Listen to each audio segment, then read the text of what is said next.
Lavello came up with. It's Van Meter, Calhoun, and Escobar, the top three. Eduardo Escobar, he's got 22 homers.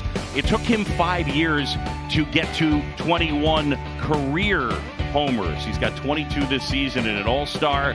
Meanwhile, Walker, Peralta, Smith, Ahmed, Varsho, the rest of the lineup against Mr. Zach Davies.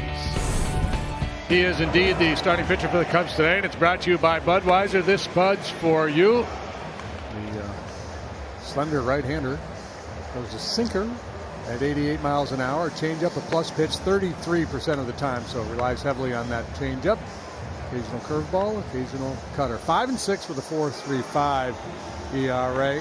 His last 4 starts, the Cubs have scored a grand total of 8 runs, and while he's been in the ball game, they've scored just 3 runs, including none in his last 2 starts. So a little early run support would be nice.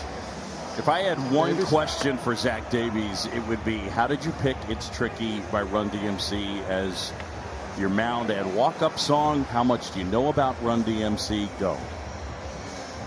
That's it. Okay. So we'll find it out. Question. We'll get there. You ready for some defense? If I had a question for Zach Davies, I would say, who's playing behind you today? And did you know that it's brought to you by Blue Cross Blue Shield? He's a TV pro. Through it all. And yeah, we welcome back Brian and Duffy. You see, they're right there on your screen. Davies in the outfield with Ortega and Hayward. Duffy gets a start at third today. Javi and Nico up the middle. Anthony Rizzo at first base. Robinson, Chirinos, Spells, Contreras. Van Meter climbs in on that left side. Rojas, their main guy at second. He's battling an injured finger day to day. Davies deals outside, ball 1. We are underway. So Chirinos getting the start.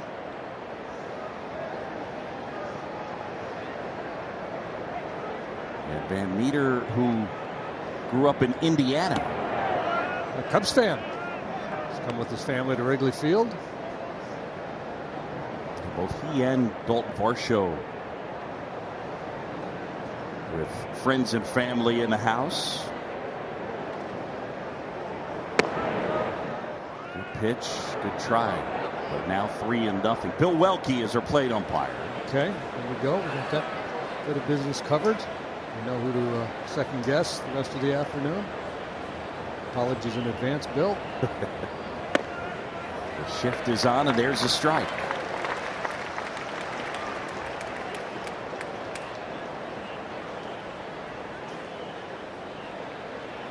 Meter was originally drafted by the Padres and was intending to go to Illinois State.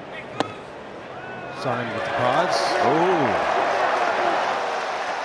He threw the bat away, thought it was ball 4, and Welke said it was a strike. No beef for me, Bill. Probably going to get one from the Diamondbacks dugout if that continues. And Davies with that sinker just below the zone gets the call. That happens frequently. He's going to be in pretty good shape here today. Mm-hmm.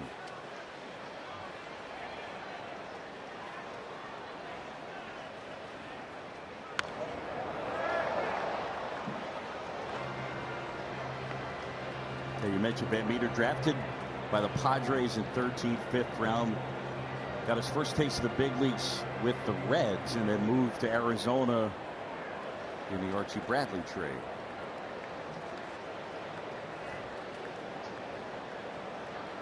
Duffy on the left side of the infield.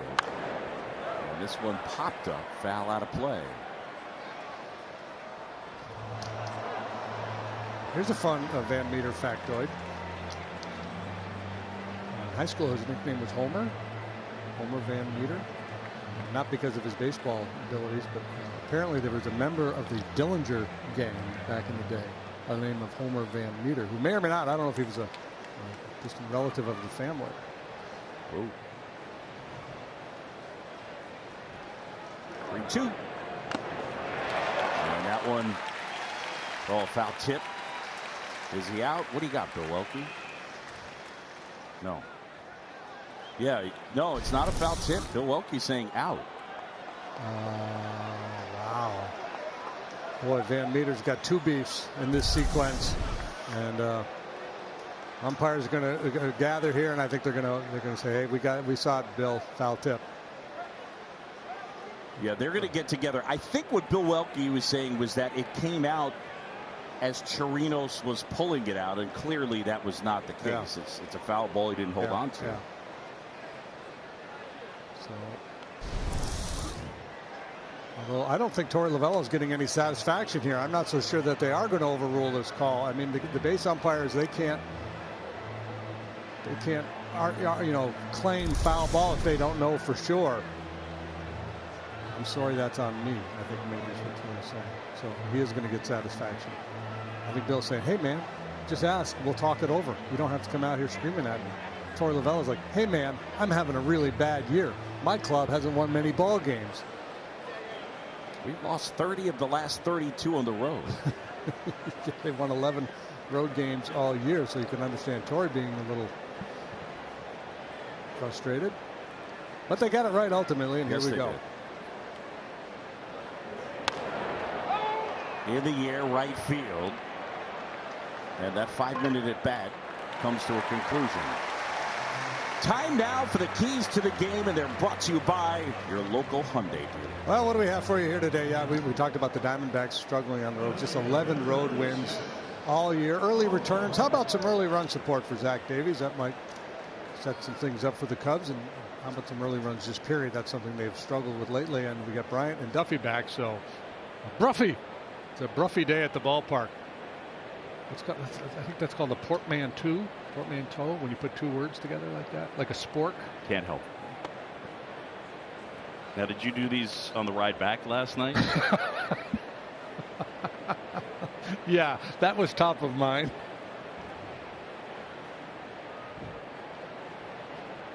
Shout out to Narvel Ward, our driver last night. Got us safely home to Chicago. For a year. Ball to strike to Cole Calhoun, the former Angel he was with the Angels from 2012 to 2019. Signed a 2-year free agent deal prior to last year. Got an option for next year. He just hasn't been healthy.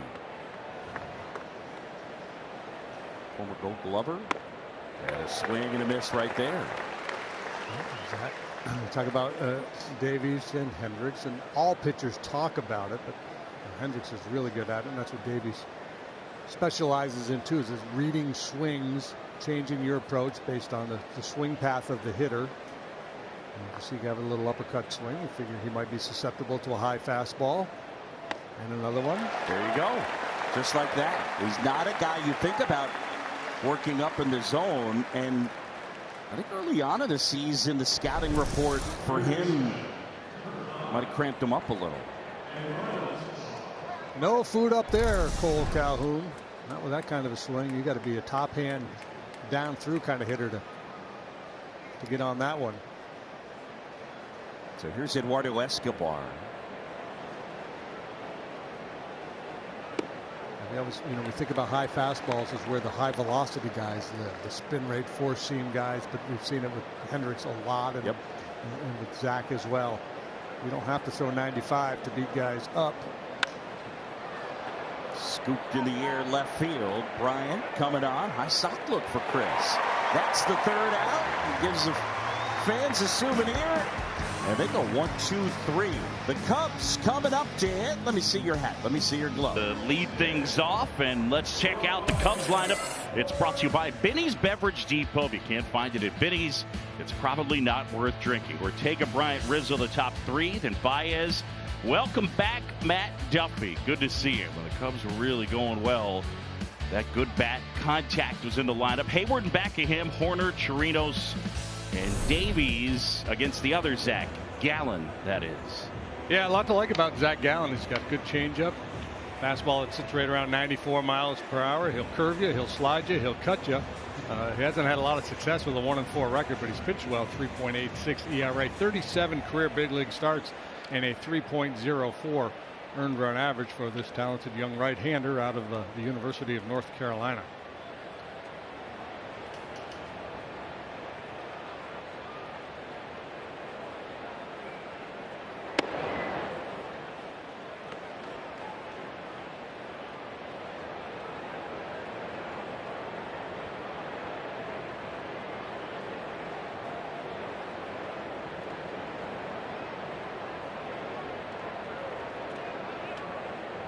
Gallen ready and deals.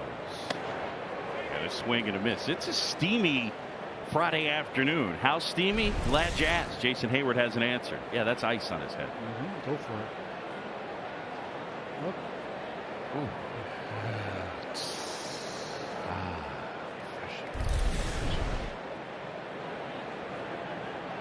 Nothing in 2 as Gallen. Again, a modified type windup as he starts angled towards the third baseline. It basically is like he's going to deliver to the camera well that's closest to home plate on the third base side. Went too far, did Ortega. It's a strikeout, and there's one away. Talk a lot about pitch shape and the ability to kind of disguise pitches. Where he showed you cutter, and then he comes back with the slider. The first one, the cutter at 91, the slider at 86, but out of the hand, they kind of have a similar profile. And he beats Ortega with the slide ball there. Struck out 27% of the batters he has faced this year. If you're looking for raw numbers, it's 57 now in 47 innings of work. You probably weren't looking for raw numbers, but I get paid to say stuff, so I got to say it. I get it. Nobody's at home going, I wonder how many strikeouts Zach Gallen has this year. No, I get you. Maybe. I mean, look, every once in a while, you know, you need to fill space, so you go with the counting stats as opposed to the rate stats. Both. Fill some space. Chris takes outside. Good flow, huh? I mean, it's really good.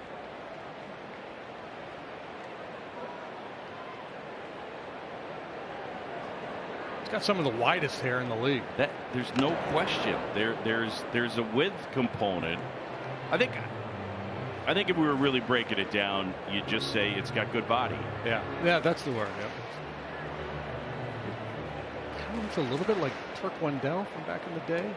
I think that you're disrespecting Zach Gallen. I think Turk. I mean, in terms of the hair. No, yeah, I was thinking more of the Turk face. didn't have that body. No, he didn't have the hair. I was just totally locked in on the hair. Yeah, he looks. Yeah, I think you're right. He's looking for confirmation from Bill Welke as to where that pitch was. Thought it was on the corner. Welke says in. See how aggressive he is here on 3-1.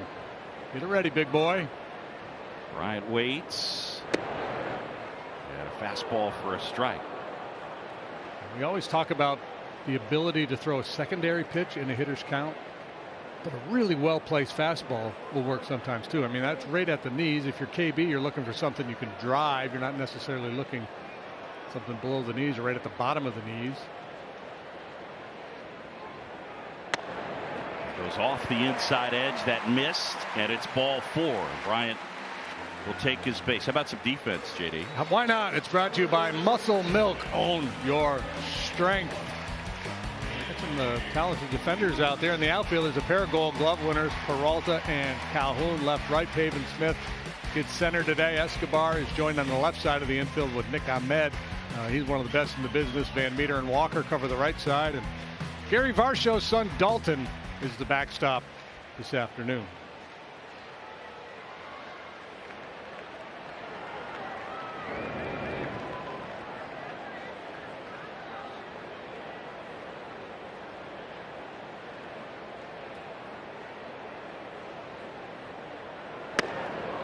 There's a strike of the outside corner at 94.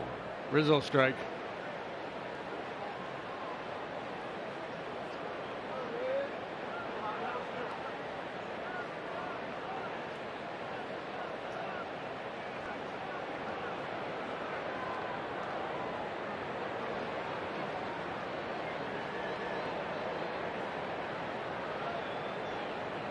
Back. You know, it stands to reason, and you've been making this point a lot, how with Rizzo on top of the plate, I think it can screw up the umpire, and that's off by a lot. Yeah. I don't know that. I'm sure they keep data on this number of pitches called strikes outside. Versus X hitter, and I would think Anthony Rizzo would be near the top of that list. Now, there are times when he doesn't get called strikes inside for that same reason, because the perspective for the umpires is skewed. We're going to get to the bottom of that. I mean, not today. The misses in out misses. Yeah. Somebody a lot smarter than me is going to figure that out. Bryant over there at first. You only have so much bandwidth, and if you're going to spend your time finding all the Zacks that are pitching today, there's no time for the other. I mean, I'm a man of the people, but I can only do so much lifting, you know. With our late arrival, the fact that you had all that Zack info right off the top blew me away. I'm still trying to write the lineup down. Yeah. By the way, Pat Hoberg's the first base umpire. There he is. Thank you very much. I'm just going to give it to you in drips and drabs. No, I got it from Cubs Media Relations. I'm just too lazy to put my phone back up and look. Jason and Will, they hook us up. Hook it up. He has struggled against left-handed hitters, has Gallen. They're batting .291 against him. The righty's just .156.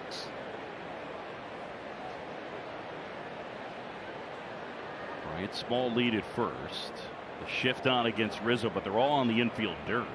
That one hit his foot. That had a bad sound to it.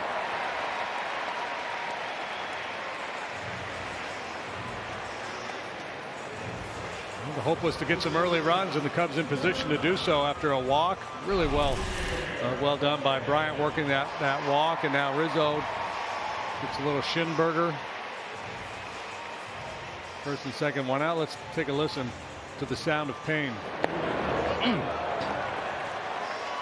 By the way, that's the 5th time this year he's been hit on an 0-2 pitch, so gives you an idea. There was did you read the Hornets? The guy, the Swedish guy who wrote the books, Lars.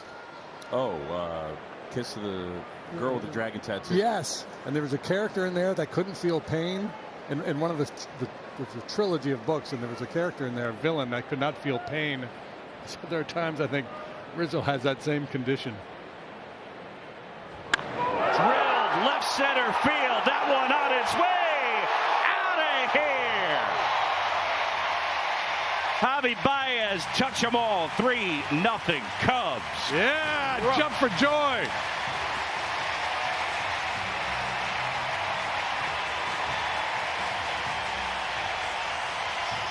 The joint is jumping early.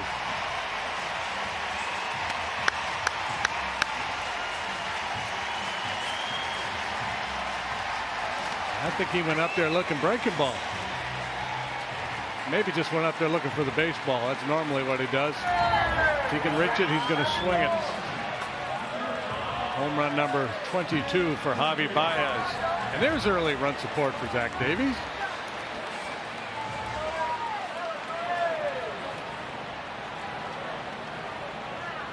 Cool stuff. That got this place buzzing a little bit, didn't it? Welcome home, fellas.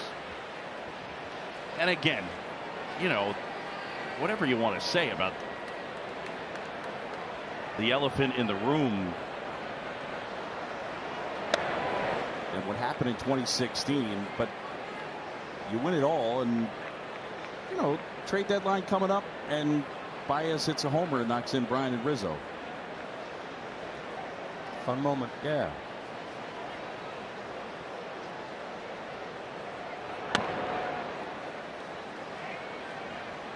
And everybody feels it. Good to have Matt Duffy back. Javi crushed that.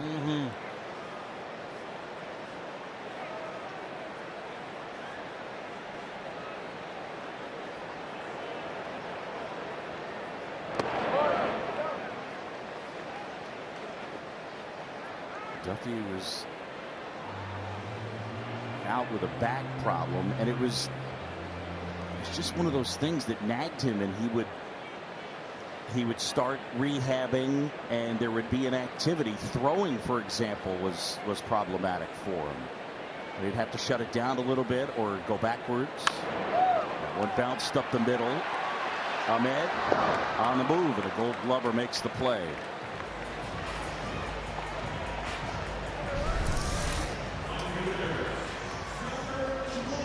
say it all the time. If you spin it and he can reach it, he's going to put a pretty good swing on it usually. And this ball is at the bottom of the zone, but it's on the plate. And I think the pitcher can kind of psych himself into a position where he thinks, oh, Baez, he's not a good breaking ball hitter.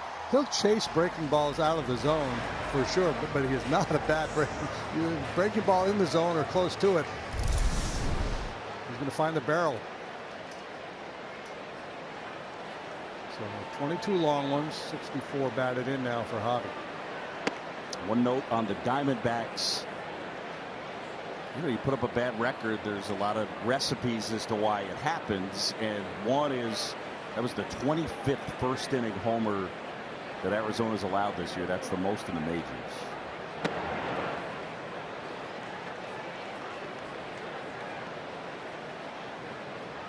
This is Gallen's first ever start here at Wrigley Field.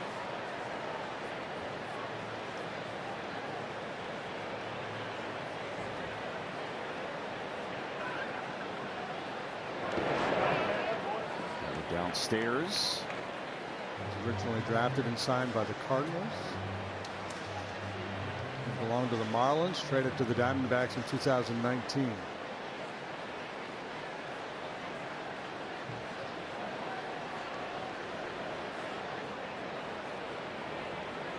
And a 1-2.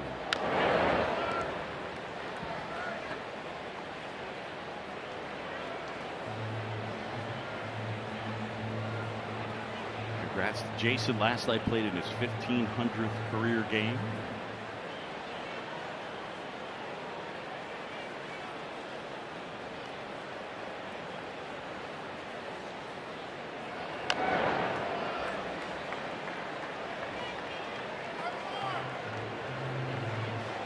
That's a lot of big league Wiggles right there. Think about it. I mean, that's a lot of time. Time is currency in this game.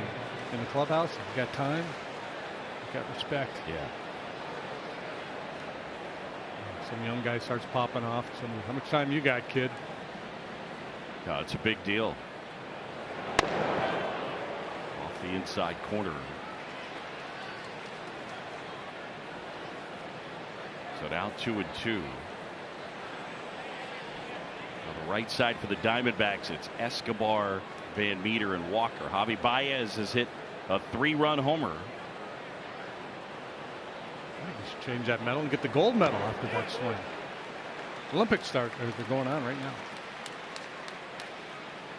We had the opening ceremonies already.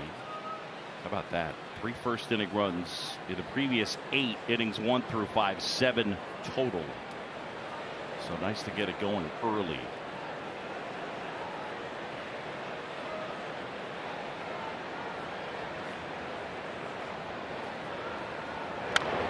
Back to the mound, Gallen.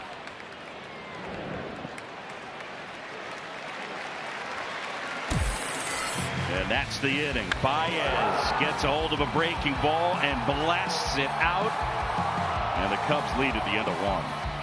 Also learned before the game as well that Brad Wick was transferred to the 60-day IL. He's going to have surgery for an irregular heartbeat. This is a procedure that he had done last spring. He was trying to hold off, Ross said, as long as he could, but now it's something that he needs to do. And then you saw in a move, the Cubs claimed Janeshwy Vargas, an outfielder from the Mets, off waivers, so he'll be optioned to AAA.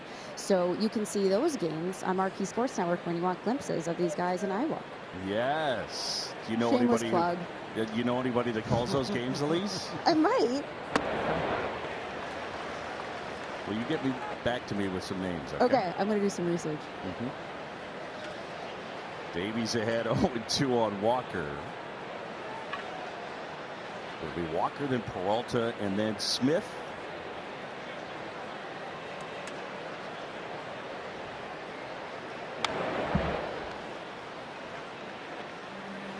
Walker settled in as their everyday first baseman.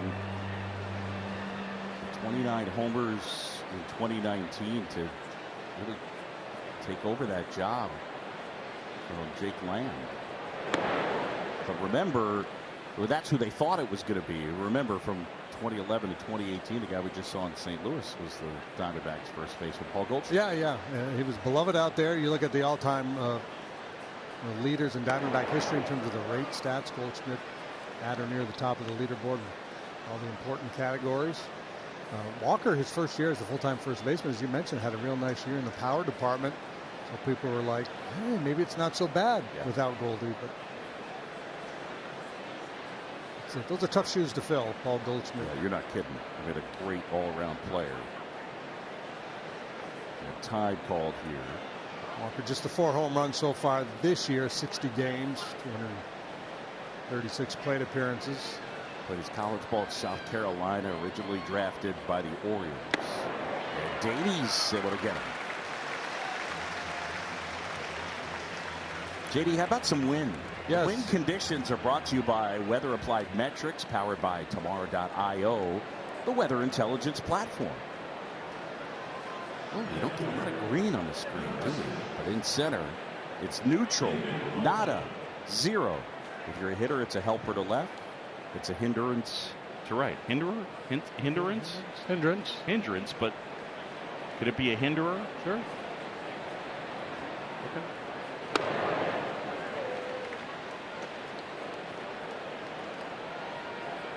Peralta now. He's picked it up lately.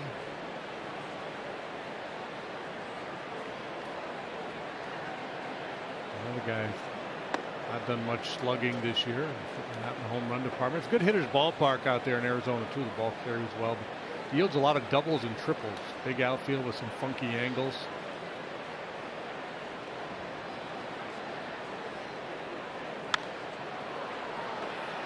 Sliced foul. It has changed though. It's a good hitter's ballpark. It's not as good as it was since they put the humidor in. It definitely does not. I mean, that place was non-Coors Field. It was the next in line. Wouldn't you say? Yeah, for sure. Certainly in the National League. I don't pay much attention to that junior circuit.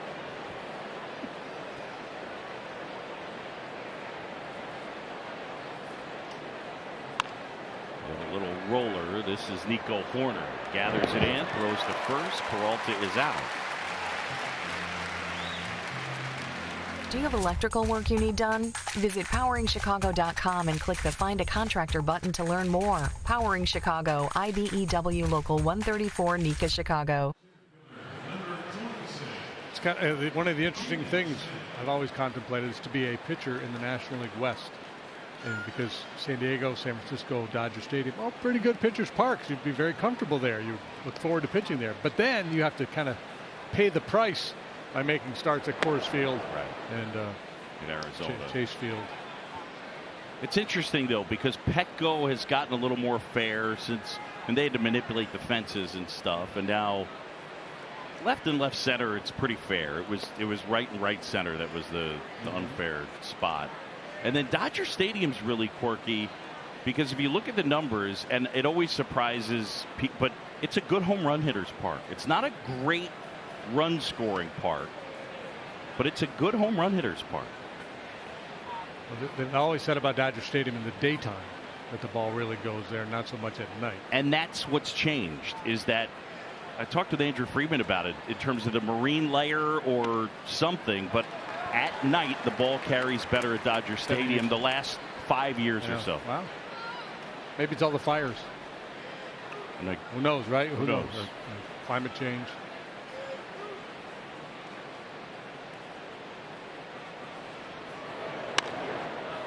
And a roller up the middle, and Pavin Smith finds space. First hit of the game. With 2 outs, a man aboard for Nick Ahmed.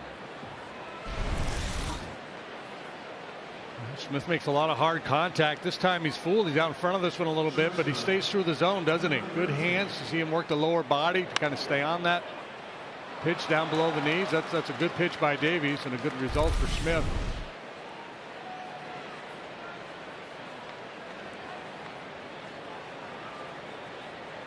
They got some redheads on their team, right? I mean, with the helmet, quick look, and you're going Pavin Smith, Cole Calhoun. Pavin Smith, Cole Calhoun, you know? Like, Lyle Overbay. Nice. That's a good pull out of you.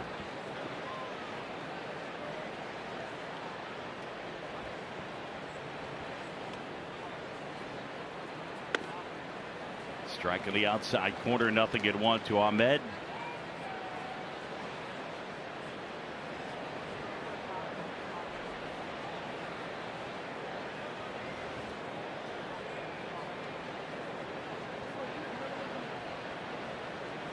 Diamondbacks have won 4 in a row.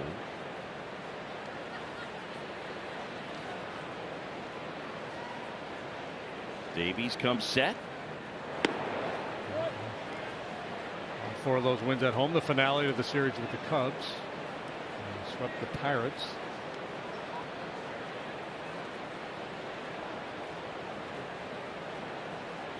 From May 16th to June 20th, they went 2-31.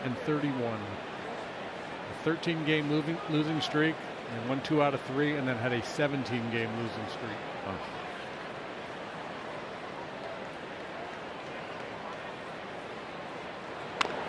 That's foul.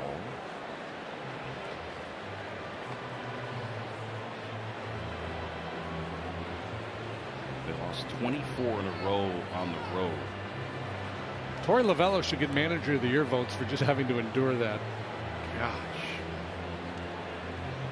I mean, it's not a whole lot of fun being the Diamondbacks these days.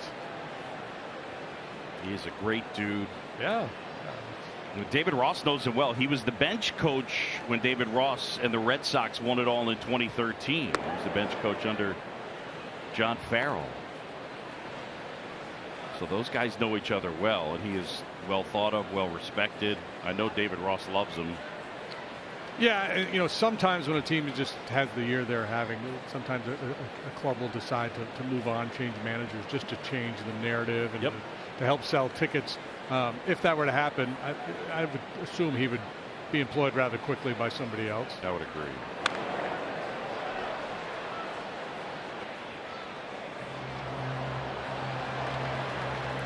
Two balls, 2 strikes, 2 outs on Ahmed.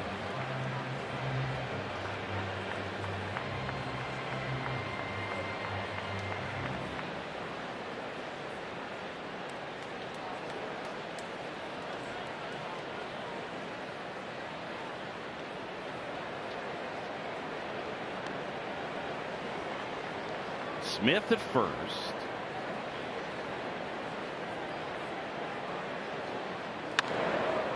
That's a base hit into right field. Smith will stop at second. Nick Ahmed, I've told the story before, but on Torey Lovullo, just maybe as cringeworthy a moment that I've ever had as a broadcaster when I was still doing stuff with ESPN a few years back. We did this segment called 90 Feet. You do a walk and talk with my producer texts me. Do that. My producer, you're really good at it. Thanks so much.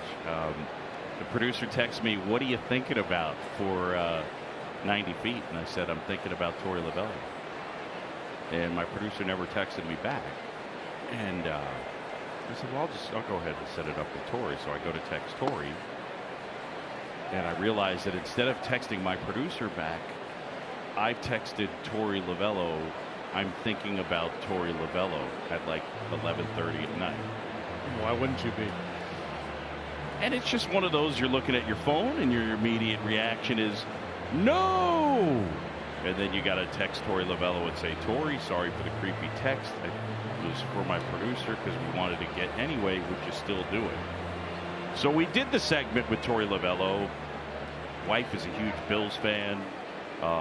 He went to John Wooden's basketball camp when he was a little kid, played baseball at UCLA. But my final question was, "What's the creepiest text you've gotten in the last 6 months?" And he just looked at me and said, "You know." Yeah, that's wonderful. I'm thinking about Torey Lovullo. Okay.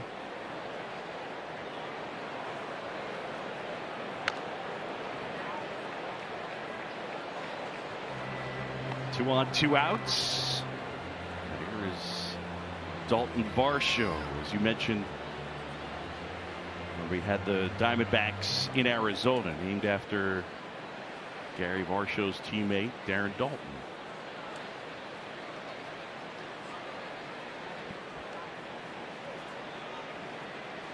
Two on, 2 outs. Cubs up 3-0. He paints the outside corner. The pitch. And I believe I read that his middle name is John after John Vukovic, a beloved coach over there with the Phils. He looks an awful lot like his dad.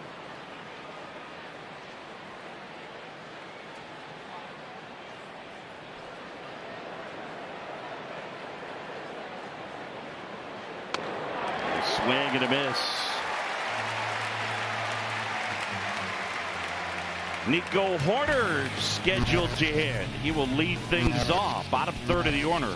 Horner, Chirinos, Davies, Cubs lead. What about baseball? Well, it's on and off as an Olympic sport. Yeah, well, are they doing it this year? They are. Softball? Yep. I think that goes under other. Other, yeah. I just want to make sure. Yeah, some years. There's the voting. It's coming in. Baseball actually, you know, it's not the #1 priority, but Major League Baseball has a vested interest in baseball being an Olympic sport. Trying to.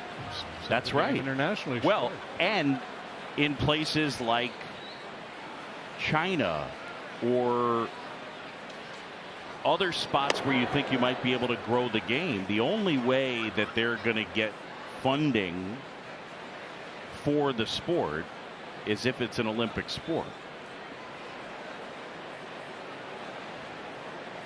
So I got to tell you, I've been to the Summer Olympics in Australia, and over the years, swimming is by far my favorite sport. You're a swimmer. I'm a swimmer. I steal the nickname given to my late great Uncle Pete, Aquamanatee. That's what I am.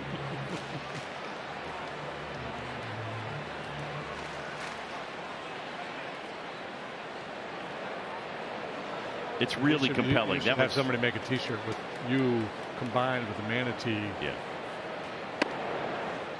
Got him looking. Horner do it. When you think Horner, you think aggressive, but that time got caught. Maybe thinking breaking ball there from Gallen. Just couldn't pull the trigger on the fastball as Gallen tries to settle in after that rocky first. One down, and here is Robinson Chirinos. I like badminton and table tennis. I like when they show the sports that are a little different. Than, yeah, team handball. Yeah, I love team Absolutely. handball. Give me a good dressage. Wait, what? You know, the horse. Oh, yeah.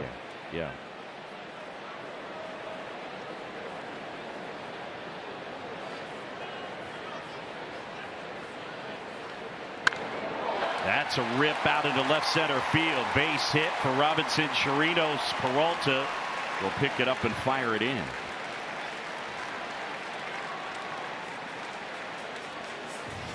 Robinson has done a nice job. The limited looks we've had at him.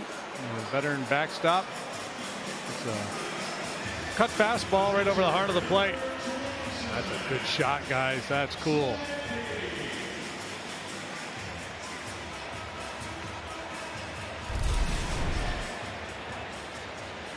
So the catcher is on first. Both Cubs hits today on the first pitch.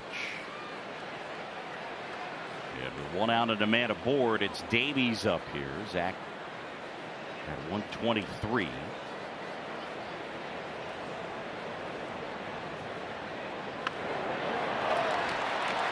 Running to first. Walker getting over his Van Meter. So he puts down the sack and a guy in scoring position. And 2 outs for Ortega. High degree of confidence when David Ross asked Zach Davies to get a bunt down. Outstanding technique, and it sets the table for Ortega, who struck out first time, but he's been swinging the bat really well. Pointed out earlier that Gallen's had some struggles with left-handed hitters this year. Makes all the sense in the world to push that base runner into scoring position for Ortega.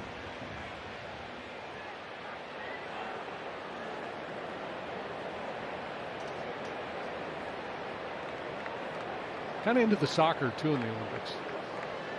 Yeah. I just overall like the soccer. Yeah.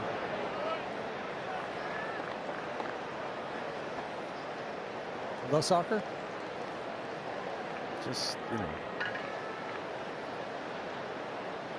Every once in a while, you just put the article in front of it, makes you sound older. That's what they tell me on the Twitter.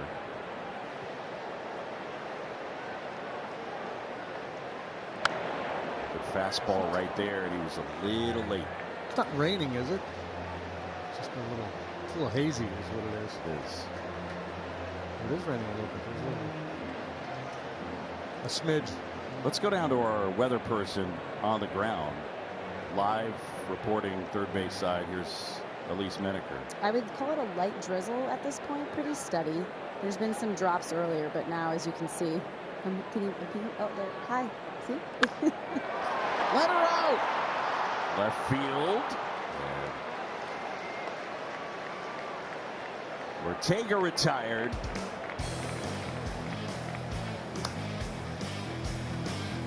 Leaded 3-0. Hi, this bud's for you. John Shambi, this guy, Jim DeShays, he's got his baseball with him. Can do. What do you think about Zach Davies so far? Good stuff. I mean, we talked about the lack of run support. He got that taken care of in the bottom of the first. They put a 3-spot. I like how he's working up in the strike zone with his fastball. He's got some swings and misses up there. He's punched out 3 so far here today. He's given up a couple singles, but appears to be on point with fastball command, and I expect to see that change up a little bit more as we move through this ball game. Like his chances to get this one into the 6, perhaps beyond. Jinx, knock on wood, and all that other stuff. There's a strike to Gallen, and it's even up 1-1. Rizzo inside the base at first. Duffy is about even at third.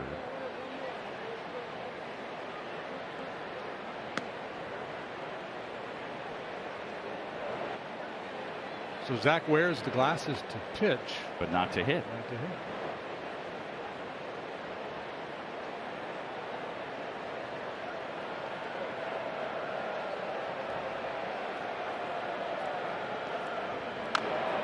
Tapped foul at the plate. Now 2-2 on Gallen.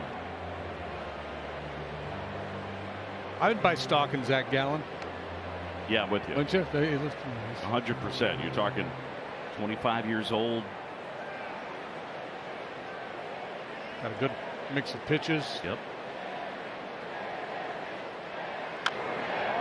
And like Zach Davies, at least from when we watch, I think you'd say he's got some pitchability, right? Yeah. It seems so, yeah. There's an intention to the utilizing the different pitches. I think that's one of the things when Davies is good. That's what Tommy Hotovy and David Ross see, right? For sure. And for me, the most notable attribute for Davies is just hard-headedness, for lack of a better word. Base hit up the middle for Gallen. And I mean that in the best possible way. Absolutely. Just not giving in. And now that he's got a little cushion, he can be a little bit more aggressive, and that's what I'm thinking. That's why I said he has a chance to pitch a little bit deeper into this game than he has been. With this 3-run lead, he can be a little bit more aggressive, perhaps, but that time aggressiveness comes back to bite him as Gallen hits that ball right up the middle for a base hit. That's hit number 3 for the Diamondbacks, all singles.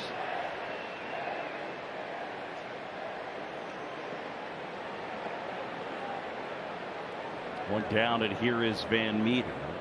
Cubs lead 3-0 on the Baez homer, opening up a 3-game series and a 7-game homestand this afternoon. And that one drops in there for a strike. The rare curveball for him. So it's the sinker, that 2-seam fastball, and then the changeup are the 2 main pitches, and then occasionally a cutter and occasionally a curve.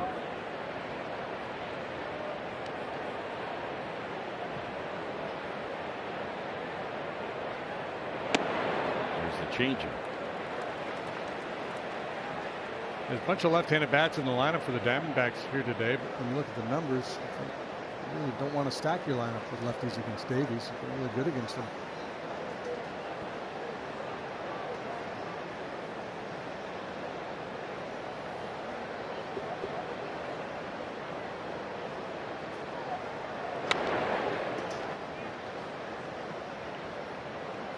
So here's what we're talking about. He's a reverse splits guy this year, and that takes it back to the start of last season. So that's pretty extended. And even if you look at Zach Davies in his career, in terms of OBP and slug, it's pretty much neutral. Normally when you find a reverse split guy like Davies, you find a guy with a real good changeup. Here's the 0-2. Far away. And elevate again. This time Van Meter able to get a piece of it to stay alive. Davies and Trinos doing a nice job here. Backdoor curveball strike one. Well placed changeup. Then they try the heater. Opening up the whole kit here. And Robinson takes a peek at the cheat sheet to see how they want to try to finish him off.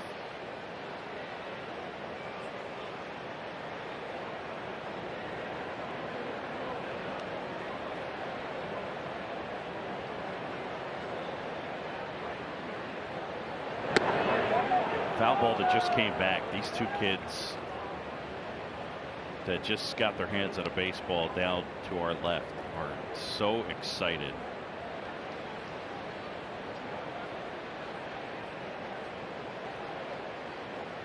There they are.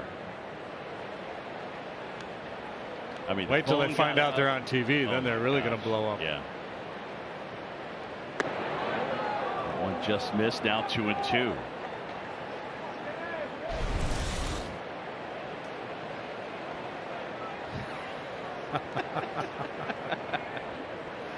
That's great.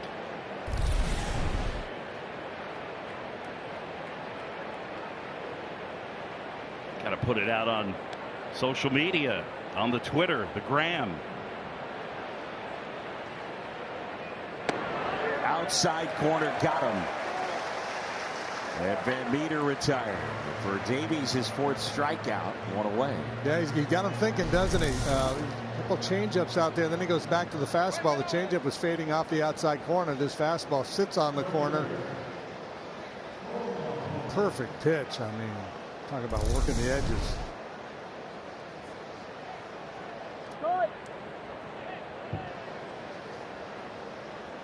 So one down, and it's Cole Calhoun.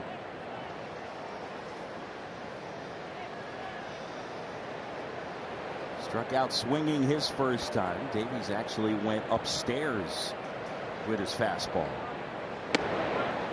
And you were explaining the other day about two-seamers and sinkers. Will you say it again? Well, just that, you know, all sinkers, just about all sinkers are thrown with a two-seam grip, but not all two-seamers are sinkers. And there's a lot of pitchers who like to think they have a sinker, but they really don't. They have a two-seam fastball that has a little horizontal movement, but doesn't really have great sinking action. I know, because I had sinker envy my entire career. I couldn't sink the baseball. It saved my life. And I tried, man. At the end of my career, I remember throwing in my basement back home one winter. Trying to develop a sinker. Yeah, and like, you know, throwing it off the concrete wall from 30 feet or whatever it was. Just, I mean, that was desperate times. Trying to change my arm angle. I had Jamie Moyer in my head. Can I be Jamie Moyer? I figured out how to do this. If you're looking at it from just the standard center field viewpoint, Zach Davies with Cole Calhoun at the plate.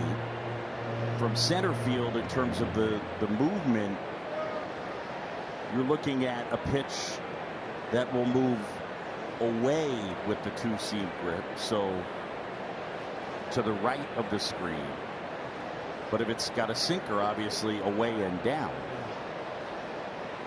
That's the changeup. That's the profile, right? If you can throw that pitch with a good sinker coming out of the same arm slot, you know, the hitter's going to have a hard time differentiating between the two. And it's a circle change with the pronation. You see how that ball spins and rotates down and away.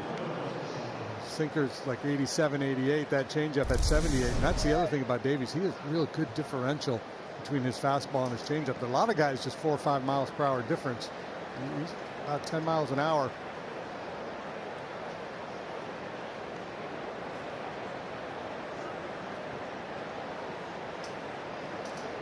There's Escobar now.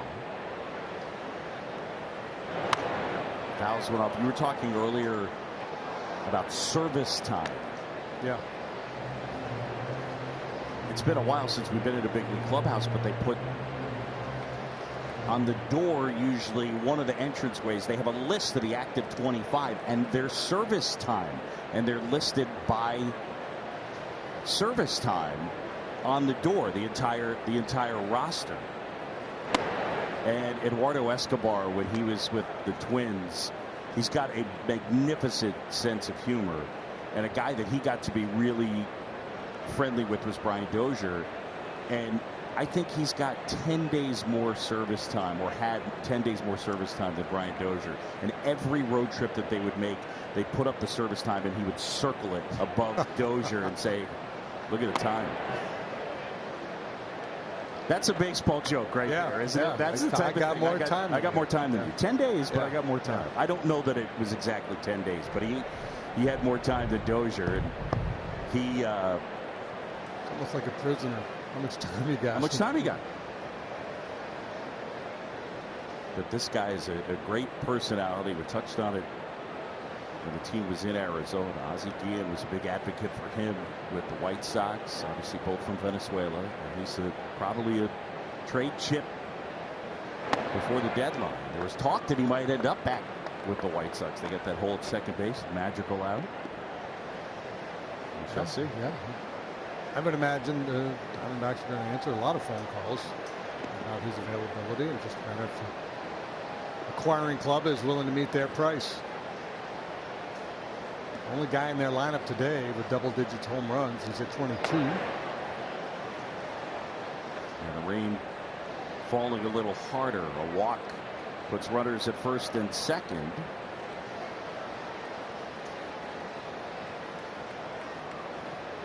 Shop Tempur-Pedic, Stearns & Foster, and more with our sleep experts today to find your best sleep. Only at Mattress Firm. Well, that's the first time that anybody top 5 in the order has gotten on base. Any of the issues have been the bottom portion of the order. Tommy Hotovy coming out. I asked Tommy Hotovy about covering his mouth. You see him out there, and when he speaks, he's got his hand over his mouth like that. I said, did somebody tell you to do that, or you just decided on your own?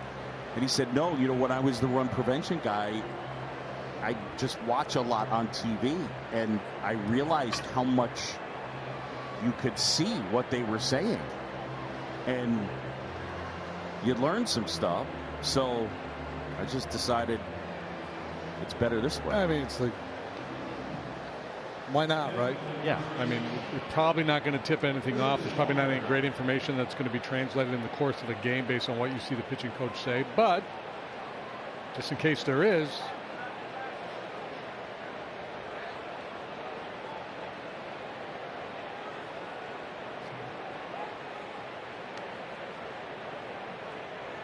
sunglasses? Whose sunglasses were those?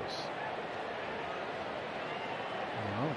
Bill Wilkie just threw them. Right? No, but Davies is trying to get Wilkie's attention, saying, down, you drop something, you drop something. On the ground to third, Duffy bobbles. Safe at third. It's Jim DeShays and the manager, the smiling manager, David Ross. There he is. How are you? How we doing? It's great. Good. How do I look at my uni? All good. We got 3 runs. We're ahead 3-0. I'm smiling. How you guys doing? Yeah, good. Great. Yeah, it's fun. Fun Did to you be back feel in the the ballpark. burst when Javi hit the homer again? It seemed like the whole place just, I mean, came to life. I asked about that before the game. It's just so nice to be home. Even with the All-Star break, it feels like we've been on the road. A lot of guys traveling. Feels like we've been on the road for a long time. And when you come in and get a big 3-run homer from Javi, I mean, it was loud from the dugout, and then this place just erupts. It's so nice to be home. This place is amazing. We don't take it for granted, but it's nice to feel home. We miss it when we're gone. Yeah, and a nice little boost for Zach Davies, too, to get that early run support. That's been an issue for him. From our perch up here, he looks like, in terms of command, he's really sharp. What do you see him? Yeah, I think there's a couple just missing. Some balls just finding holes. It's not hard contact. Pitcher up the middle, a couple singles. Ball Duffy may or may not could have made. Usually I think he makes that play, but just the pitch counts up there. They're not a team that chases a whole lot, so hopefully we can get a little efficiency here on the backside of his start. I like these uniforms. I think they're cool looking. Yeah, I look amazing in them. So, all right, all the best, David. See you, Boo.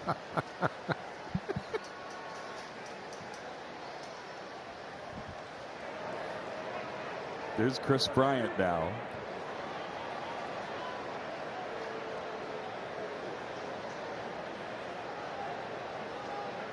KB walked and scored on the Baez homer.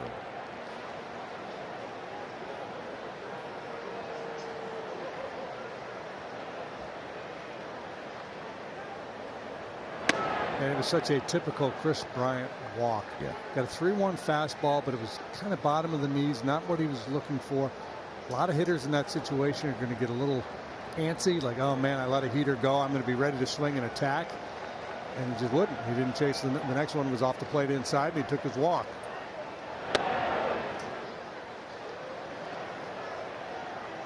Opportunity late and a pinch hit rolled in St. Louis last night. Took his walk. Huge in a 1-run game.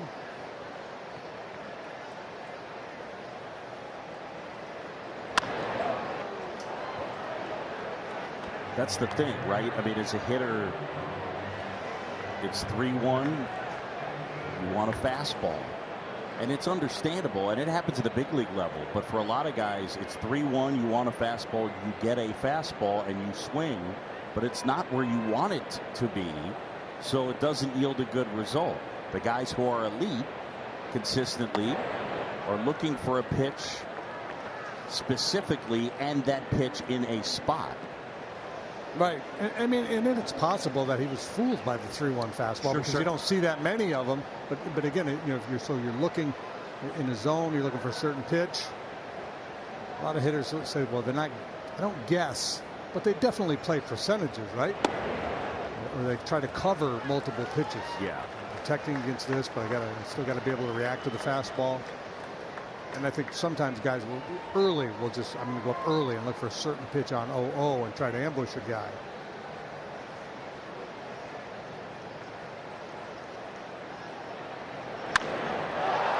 Drilled towards the right field corner, and that one is foul. Pat Hoberg down that first base line on the call. JD, by the way, Chris Conroy's at second, Ben Mays at third. Good. We're done now.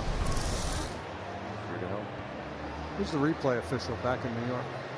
Just off the base line. I mean, the foul line and the wall basically merged down there. I had to figure that was off the wall.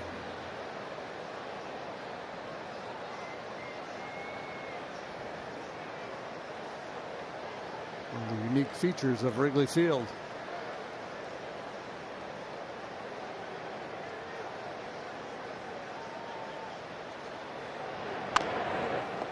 Foul. And they'll do it again. Nobody on, nobody out. We're in the bottom of the third. The Cubs lead 3-0. Javi Baez first inning 3-run homer that plated Bryant and Rizzo. KB walked. Riz hit by a pitch.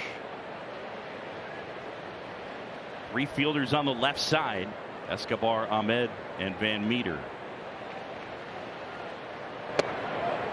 And he walked him again.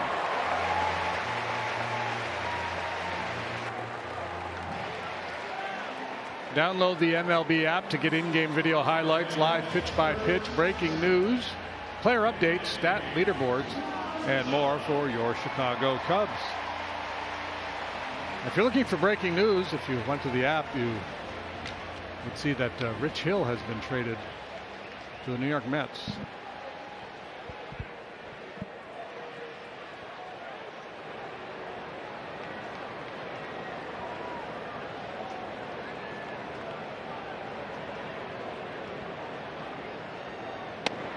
He should help. Dick Mountain. Yeah. That's Zach Scott, their general manager, said they were going to be in the market for starting pitching. They might be in the market for more than that, but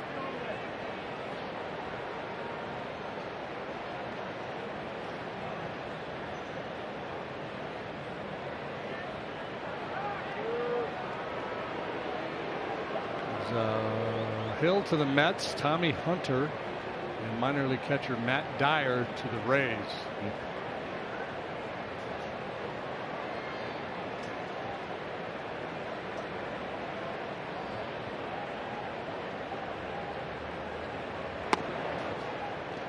I wonder a little bit if, I'm guessing, if there's a money component to it. Like, I don't think Rich Hill's making a ton of money, but probably not. But that the Mets absorb that. Like, I mean, the Rays are doing it on a small number, you know. But obviously the Mets need coverage, right? They need innings with Jacob deGrom currently on the IL. David Peterson also is on the injured list. Yeah, so Rich Hill is 1 year, $2.5 million. So what's left on that? $1 million roughly.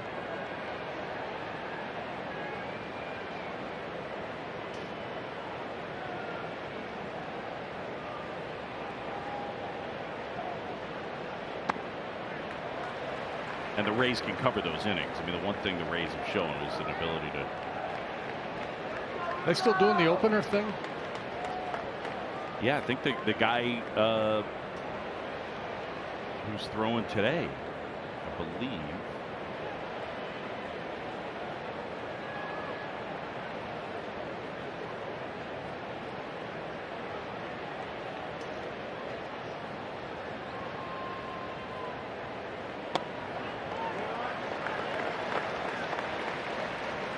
Three and one now.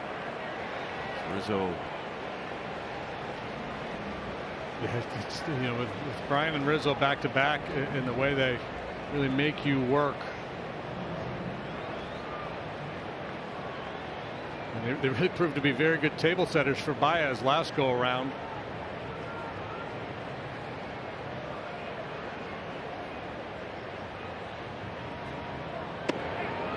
That's a strike.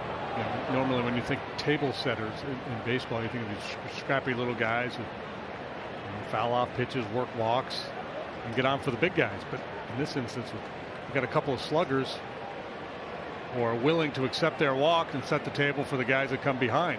Yeah. I was wrong for today. Josh Fleming is starting for them today, and I mean he's relieved as well. But I mean they utilize him, and if he can give them length, they'll take it.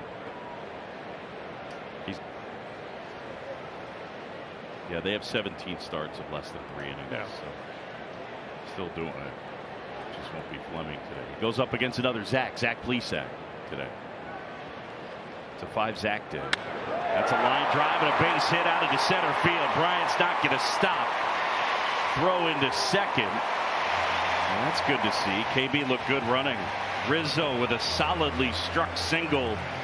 And they're at the corners. Yeah, here they go again. 2 on for Baez with the big home run in the first inning. So 2, 3, 4, the big 3 in the Cubs batting order today have not been retired yet. Walk for Bryant, hit by pitch, solid single by Rizzo. He goes down and gets 94. And a good read by KB. Off with the pitch.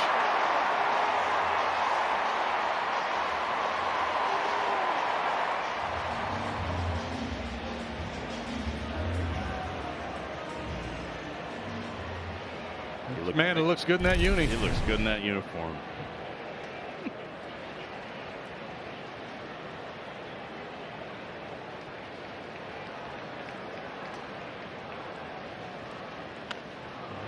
Ready for the heater there. Home run replay is brought to you by Toyota, official vehicle of the Chicago Cubs. Cutter or slider down a little bit, but on the plate, and Baez jumped all over it. First pitch he sees this afternoon. A 3-run bomb, his 22nd. This time they start him fastball in, and he looked ready for it, just didn't get it. My boy Javi Baez hitting a 3-run home run. My birthday, it makes me quite happy. Of course it does, Dom. Makes me happy too. And happy birthday.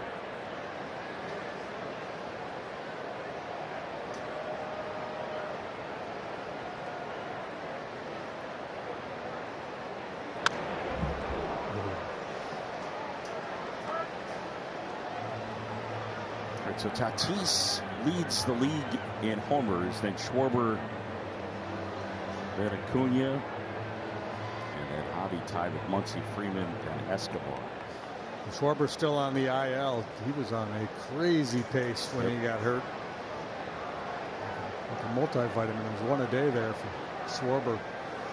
I got to catch up with him in Denver at the All-Star game. I was joking with him that he was hitting them at such a ridiculous rate that it was hard to decipher. Okay, wait, was that last night, or when a guy hits that many, where you're sitting there saying, okay, did I miss one, or did you actually hit 2 last night? And he was laughing. Just got into a really good groove with the Nats.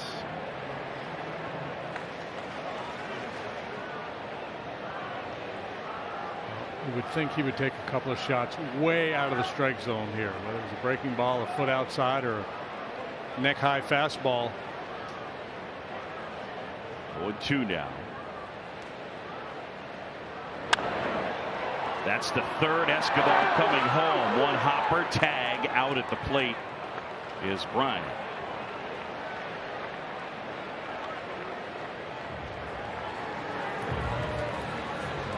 Responsibility for the base runner there at third base in that situation is to make sure there's no double play turned, and if they do turn the double play, then go ahead and score the run. So he's off on the ground ball, well executed by the Diamondbacks. Varsho two-handed tag. That's a great play by Dalton Varsho, and that's also in part why you put that play on, because there was just a short hop throw. I mean, that's a hard pick with a catcher's mitt for him to pick and tag. Dalton Varsho's got his lead press on those.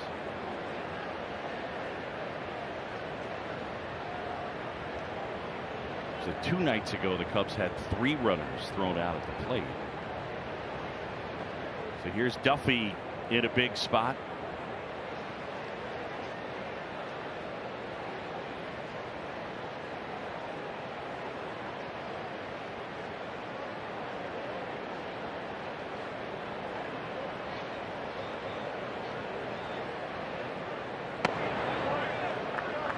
If this is a ground ball to the right side and you're the base runner at third, you kind of watch that play develop as you go down the line, and maybe getting a rundown and allow the back runners to move up. But when it's hit to third base, you're not peeking back over your shoulder. Yeah. Javi might do something like that. He could probably have eyes in the back of his head.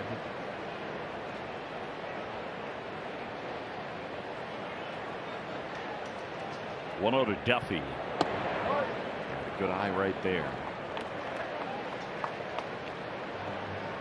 At 275, the on base at 374.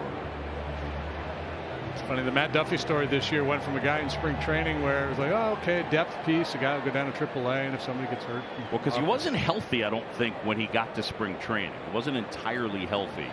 But even if, I think that still would have been, a non-roster invitee, and then the narrative has shifted to, man, we can't wait to get Matt Duffy back. Yeah. It really makes us a better club. No doubt.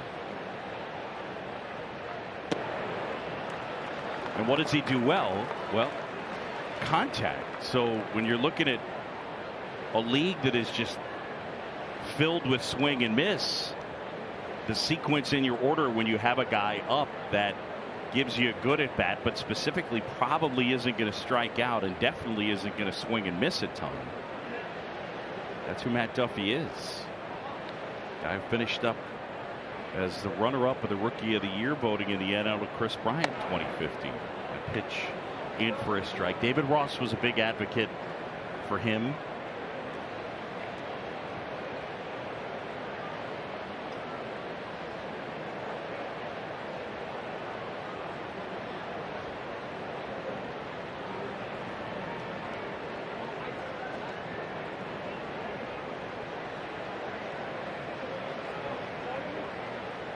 First and second, 1 out. Cubs up 3-zip and a 3-1.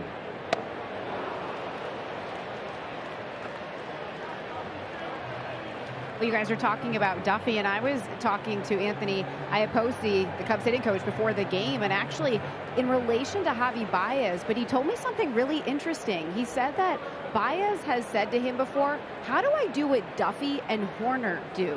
He said he really admires the way that they just put the ball in play. Now, of course, in the first inning, we saw what Baez does. He can hit those home runs. But when he's struggling at the plate, he wants to be able to do what Duffy and Horner do, and that's just put the ball in play, make some hard contact. Good plate appearance there by Duffy. And he takes the walk, and now they're loaded, and now it'll bring up Jason Hayward. I think that's really good information from Elise in terms of, I think that people wonder when Javi's swinging and missing so much, is he thinking about that? You know what I mean? Is he thinking, I want to put it in play more? Yeah, and I think and we've had this conversation about Javi for years, is a willingness to go the other way, be a little shorter with the swing. Yep. I mean, and the trade-off is you might not hit as many home runs. But he can hit him. And that conversation has gone on for years, right? Yeah. When Joe was managing, he always said, I'm just going to let Javi be Javi, because that's the thing. If you try to force something on a player, you might lose what he does well in hopes of gaining this new skill set that never really quite gets there. So, I mean, certainly it's a conversation that's worth having, and Javi, if he's willing to try to make some adjustments, there's value in it.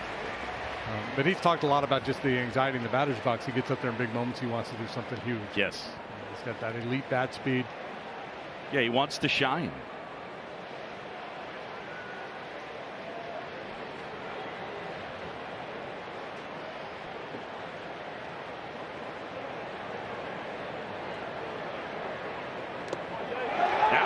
Away. Here comes Rizzo in to score. A wet home plate with the rain we've had, and whoa, yeah.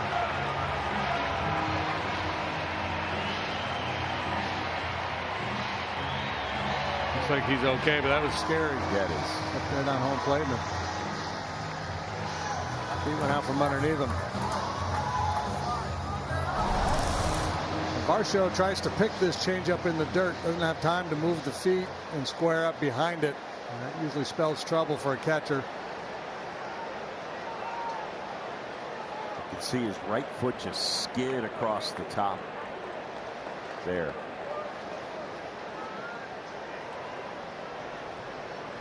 And something bad can happen right there.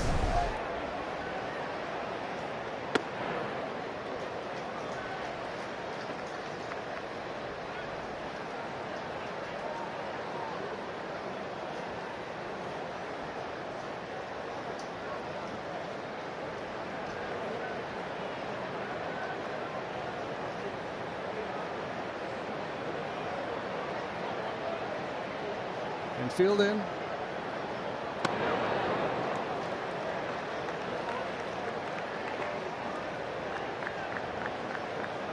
has not gone well for Gallen here today. He needs a punch out in the worst way.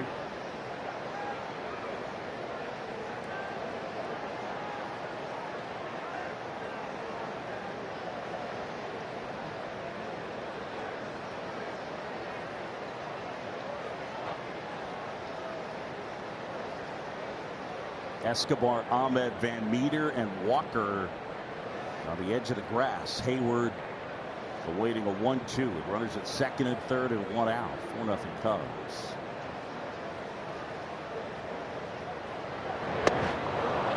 Gallen gets Hayward.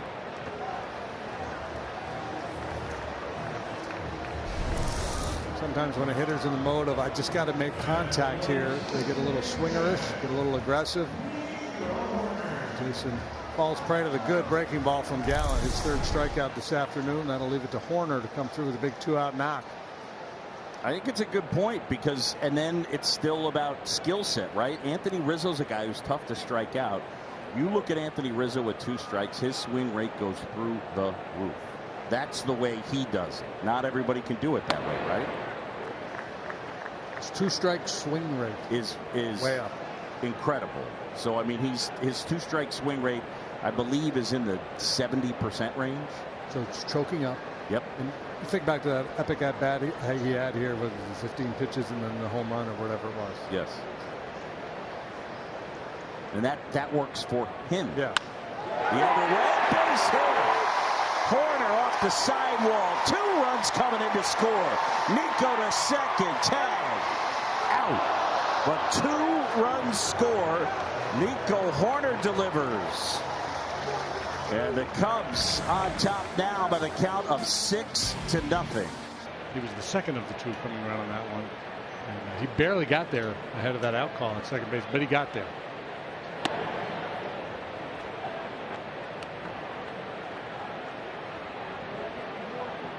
JD, I think that there is a segment of our audience that is going to need you to explain Cadillac it. Yeah, you know, so when you Cadillac it, you just kind of go easy. It's Cadillac it. It's like a Cadillac. Yeah, just kind of cruising slowly. That's right.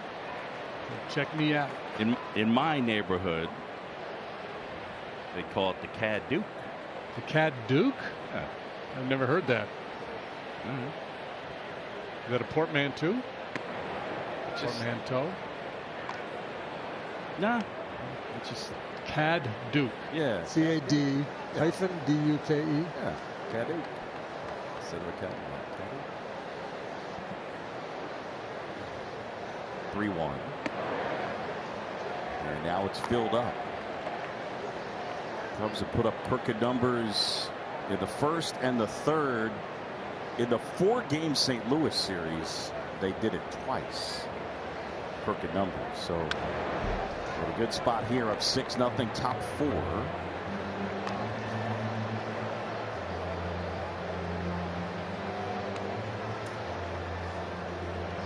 Pavin Smith, young hitter, appears to have a bright future. I mentioned this when we played the Diamondbacks out there in the desert. He's named after Corey Pavin, the golfer. His dad was an agent who represented Pavin, among others. Thought enough of Corey to name his son after him. That's Pavin Smith.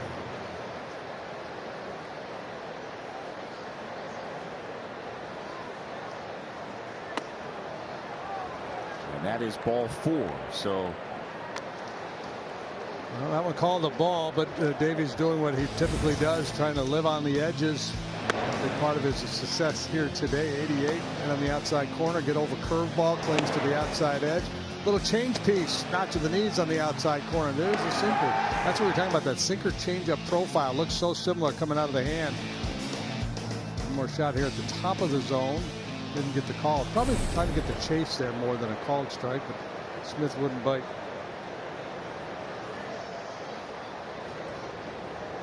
So here's Ahmed.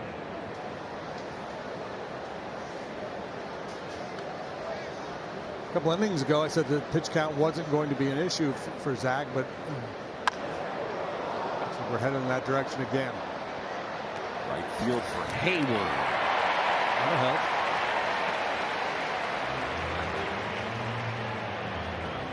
So one pitch out right there, but one away. Gonna bring up Dalton Varsho. 6-0. Yeah, he's climbing in terms of pitch count. Again, you know, the thing that we discuss is third time through the order. That's, you know, one of the things they're looking at. He has not gone over 100 pitches. His high is July 10th. He threw 99. Well, other things have come together here today for him to push it a little bit if Rossi wants to. Yeah, the runs. Notably the run support, the 6-run lead. He's got the bottom of the order here. You hope to save a few pitches here if you can get through the bottom of the order here quickly. And then the other piece of it is that the Diamondbacks don't have the most threatening lineup.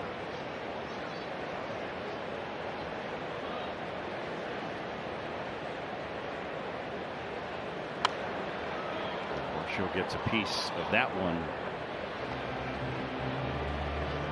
And right now, when you look at their lineup, you know, one of the guys that they're without is Ketel Marte, and since the start of 19, he's been one of the better players in the National League. You don't hear his name a ton, but settled in as their center fielder, can play some second. Marte's out with a hamstring issue, and then Carson Kelly at the catching spot is out with a wrist issue. They both should be back sometime within the week, but Varsho getting a chance to play a lot. And so I'm thinking of Torey Lovullo.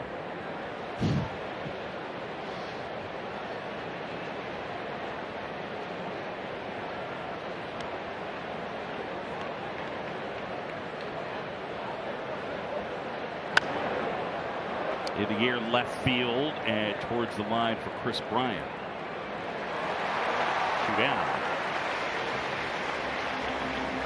Another beer or something different? How about this super filling IPA? Son, you want a dark beer. Aged with goat's milk. Dark beer! How about a bourbon ginger highball?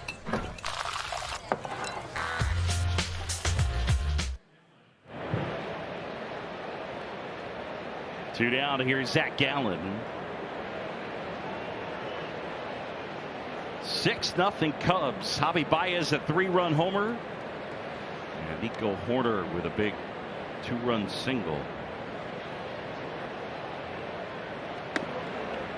The phrase they use in the NBA all the time is knowing how to lose. Maybe that's what Torey Lovullo's doing here with Gallen getting this at bat instead of using a pinch hitter. Keep Gallen in the game. Try to get a couple more innings out of him. Save his bullpen.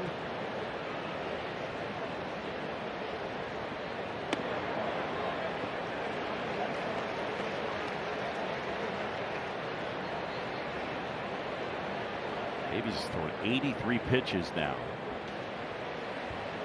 Trying to secure the 3rd out here in the top of the 4th. Outfield shallow.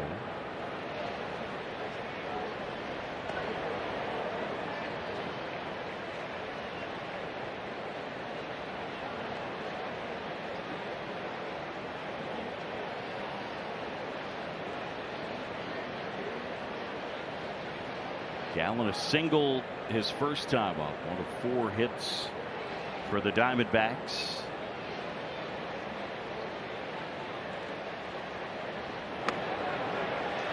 And outside corner got him. Midway in the 4th, it is 6. Telecast of a major league game via satellite on the Telstar Communications transmissions. So the Cubs are playing the Phillies. Jack Brickhouse provided the play-by-play.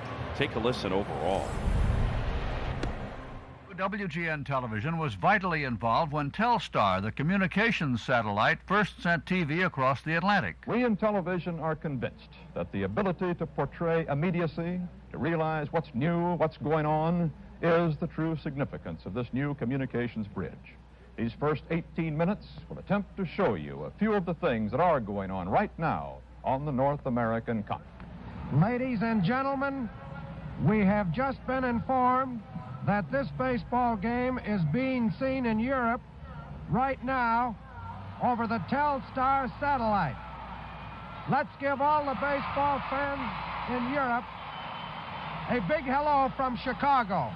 No score in the ball game. This point, the Phillies, no runs, 1 hit, no errors. The Cubs, no runs, 2 hits, no errors. Well, we realize that all of this doesn't make much sense to you folks in Europe, but if we hadn't shown you a bit of our national game on this first transatlantic show, we'd never have heard the end of it. The great Jack Brickhouse, the great Walter Cronkite. We in television tell you the Robinson Chirinos. He also has a great line about, I can't imagine everybody in Italy and Sweden translating runs, hits, and errors. It's funny. Yeah, it's amazing how much the world has changed. Walter Cronkite was the most trusted man in America. Walter told you what to do, by golly, you were doing it. You're doing it.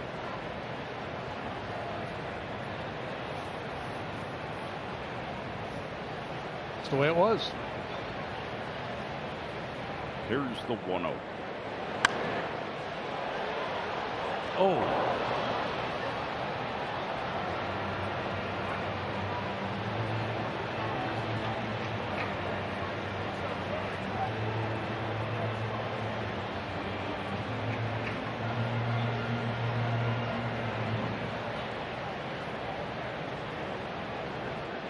Ball to strike 2, Chirinos. Wilson Contreras the day off. Crushed left center towards the bleachers. Out of here.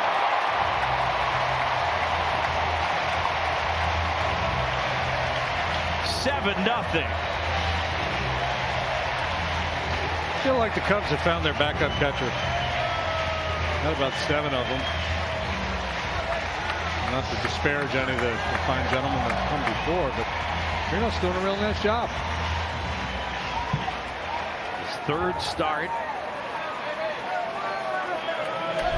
Home run is brought to you by Hefty, ultra strong, ultra low price. 2 for 2 today for Robinson Chirinos. Solid single, long home run.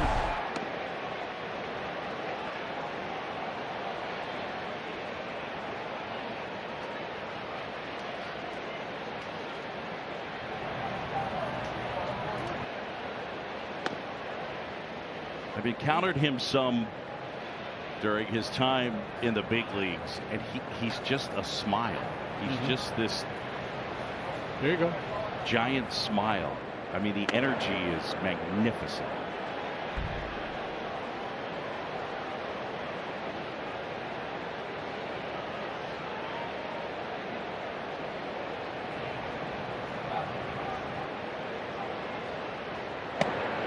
Gallen missing outside. And now 2-2 to Zach Davies, who put down a sac bunt his first time. 7 runs allowed, ties a career high for Zach Gallen. Davies, a generous call rung up. Let's take another peek at the homer. Why not? Chirinos hit 18 home runs with the Rangers in 2018. 17 the year before that, 17 and 19. That's a lot of teams I'm telling you about. Up to 17 with the Astros in 2019. So the pop is legit. The 37-year-old veteran backstop was originally signed by the Cubs many years ago. 2001 was his first year in professional baseball.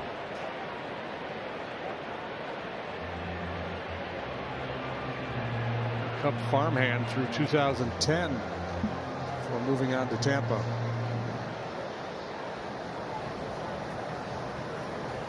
It's a really cool story.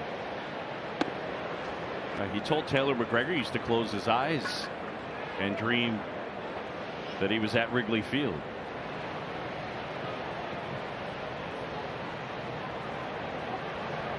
He was making his way through the minors with the Cubs.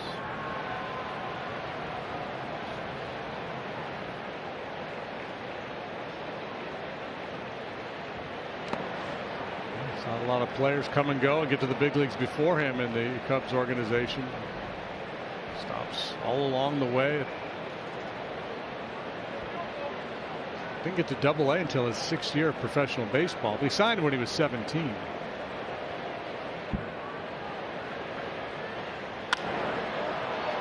Serve to the left side, but that'll slice out of play.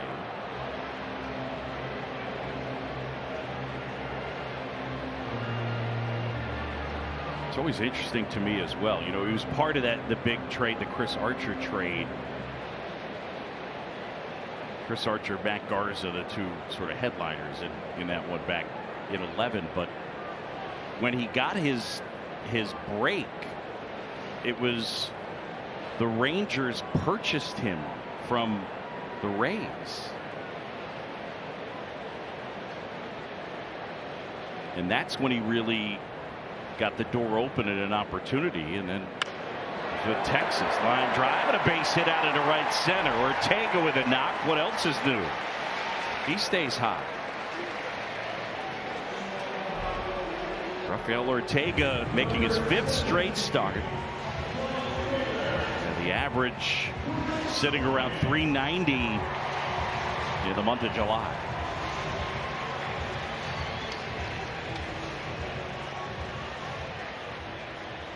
So Smith get loose, and we'll see how much longer Torey Lovullo goes with Gallen. Yeah, Gallen's done nice work for the Diamondbacks. He spent some time on the IL this year, and the question for Torey is how much of a beating do you want this talented young right-hander to take here today? He's trying to get some more innings out of him to save the bullpen, to be more competitive for the rest of the series. But at some point that thinking switches to, we got to get this guy out of here. Well, it popped up. Walker runs out of room. Manager never wants to leave a guy out there to absorb like a 10 spot or something that's really embarrassing. Take you a month to chip away at that ERA. Let me ask you this. In a game like this, you know, as announcers, you're trying every angle. Is it possible to give up a line like this, or how frequently did you experience it where on the back end of it you could come up with something where like, okay, I felt pretty good, and you carry that over to your next start? You know what I'm saying? Sometimes that's what they're looking for, like a clean inning at the end of a bad outing, and you could use that kind of like a psychological play. Hey man, you finished good. I like the way you threw. And, sure. Yeah, and you play those games with yourself as a pitcher too. You try to take the positives out of it. You kind of have this internal argument, like, don't try to fool me. I stunk today. No, but you did this good. Ryan hits it hard. Look out down there. You can always play that, if not for that game too. Boy, if I just did that one pitch, if I didn't hang that breaking ball, if Baez didn't hit that curveball out of the ballpark, it would have been a completely different day.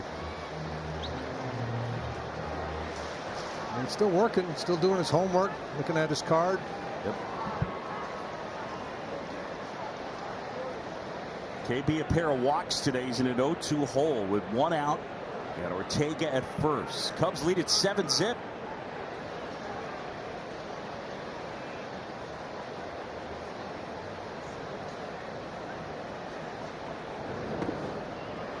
Varsho did well to slide and stop that one. I pitched a game for the Twins once against the A's in the Metrodome, and I wasn't scheduled to pitch. I think Scott Erickson was, and he got sick, or something happened where he couldn't start. So I volunteered and went into TK's office, said, I'll go. And I got clobbered, and he had to leave me out there because we were short, and he felt terrible about it. I think he gave up 10 or 11 runs, whatever it was. It wasn't pretty. And were you upset? Well, no, I mean, no, not the fact he left me out there. I knew the deal. I took solace. We flew to Seattle that night, and I stopped in and had a drink.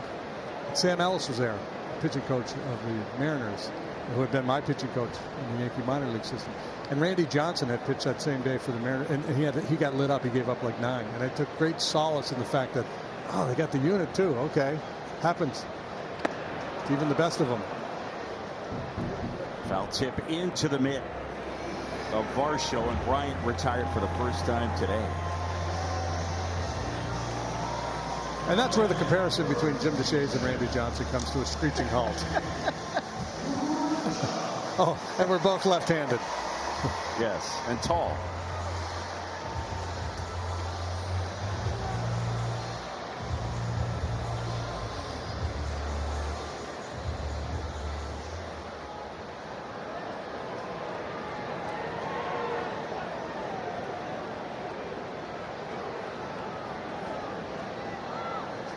Hot, steamy day here at the ballpark.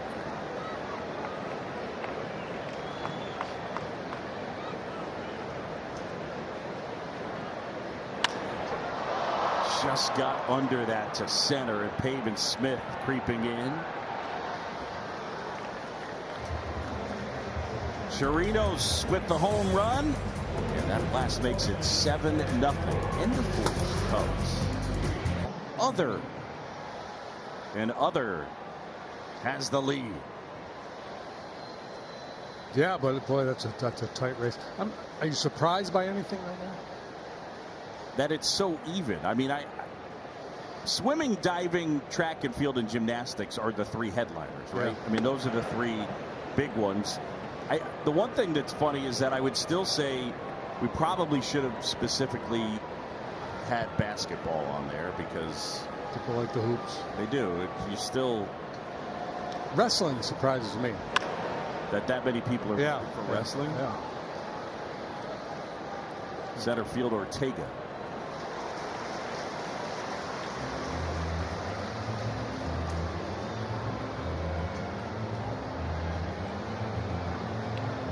Now, what if they had wrestlers like the whole WWE? That'd be awesome. From parts unknown. What do you mean? What country? And the March of Nations with those guys coming in. Yeah. Be riding elephants and all the stuff.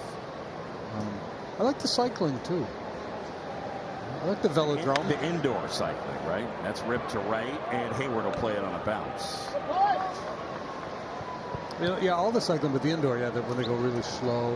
Yeah. And then they take off. I don't even think I really understand the rules of it. No, I don't. I didn't either. But that, not that I'm a program director, but that would be my wish with the TV piece of it, that they would show more of the kind of obscure sports. And how about bowling? Is there Olympic bowling? I don't believe so. There used to be. There was a time. Really? Yeah. I know in the past you've advocated you wanted an entire channel for curling. Mm-hmm. They do it in the winter games, obviously.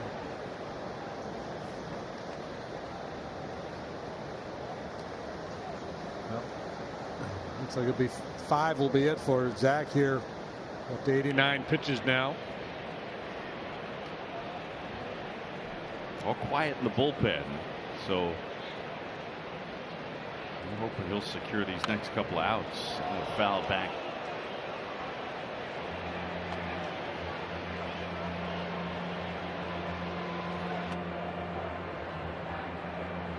Escobar, a fly out and a walk. He's their starter at third, but he can play all over the infield. A gray day at Wrigley. It's rained a little bit. And strike makes it 1-2.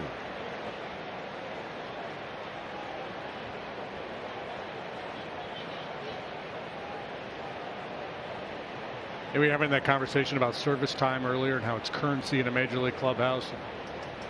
You told the anecdote about Escobar and Brian Dozier. You know who wants no part of that conversation? Who's that? Rafael Ortega.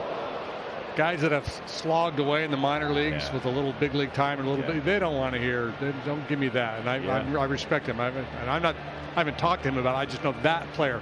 That type of player. Absolutely. That's like. Yeah. He's put in his time. Old. He's put in his time. Yeah, believe it.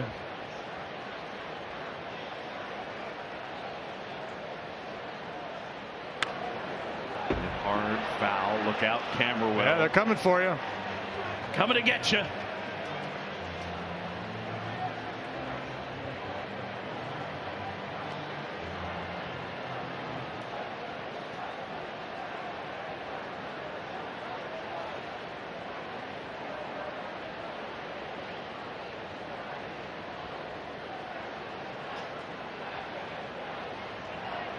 And a swing and a miss. Struck him out. 2 down. Enjoy a game this summer at fun-filled Wrigley Field. Tickets are still available for all games, including this homestand. We got the Diamondbacks here for the weekend, and then the Reds come calling. Visit Cubs.com/tickets to get the seats you want now.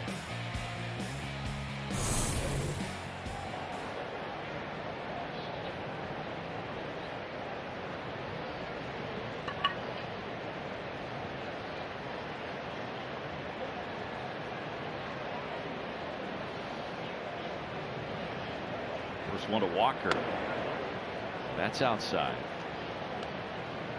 For the most part, Bill Welke, the home plate umpire, has had a pretty generous strike zone here today. Every now and then he'll squeeze the pitcher, but by and large, it's been a pitcher zone.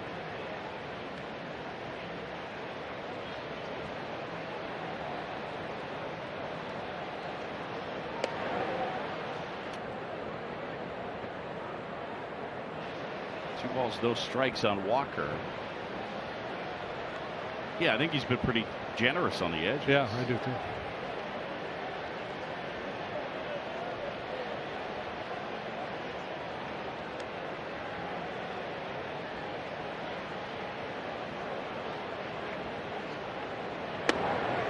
That's a good 2-0 pitch. You know, the manual, right, says 7-0 lead, 2-0 count, just throw one right through the heart of the strike zone, see how far you can hit it. But when you're the pitcher, you'd prefer not to see how far you can hit it. If you can make a pitch, and he dots the outside corner with 89. I thought you made a great point, though, the other night about just how hitting has changed position players.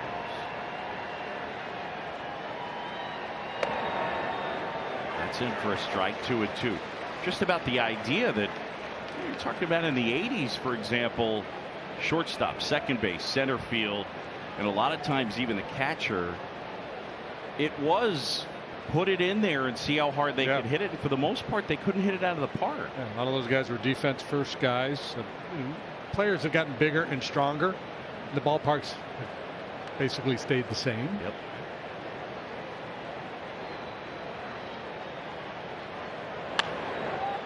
On a hop, Baez. And that's the third out.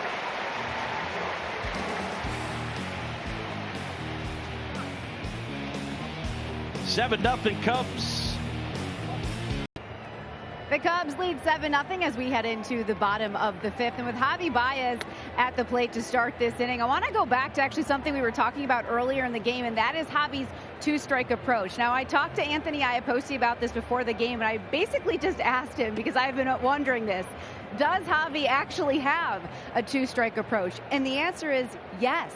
He told me he is always working on his two-strike approach. He said it may not look like it, but he is always working on that. Now, I mentioned how he looks at guys like Duffy and Horner and how he wants to be that contact guy at times.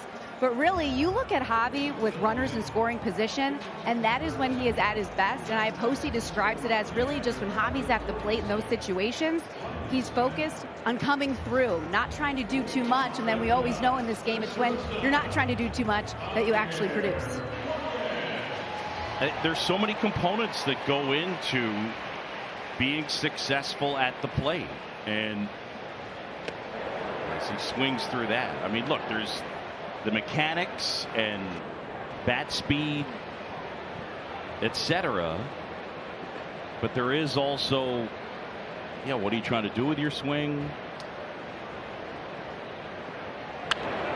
On the ground, fair ball inside the bag. It's off the sidewall.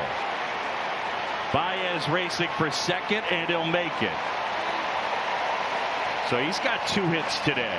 And not a real sense of urgency by David Peralta out there to get that ball back in. I thought initially they might try to make a play on him, but Javi able to Cadillac into second base with a leadoff double. He's having a very fine day.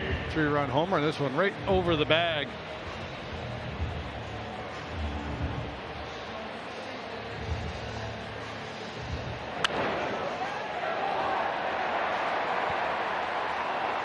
Hey, that's a double. You know what that means? It's brought to you by Elgin Hyundai, home of the double warranty. That's 20 years, 200,000 miles on every new car purchase. Go to ElginHyundai.com.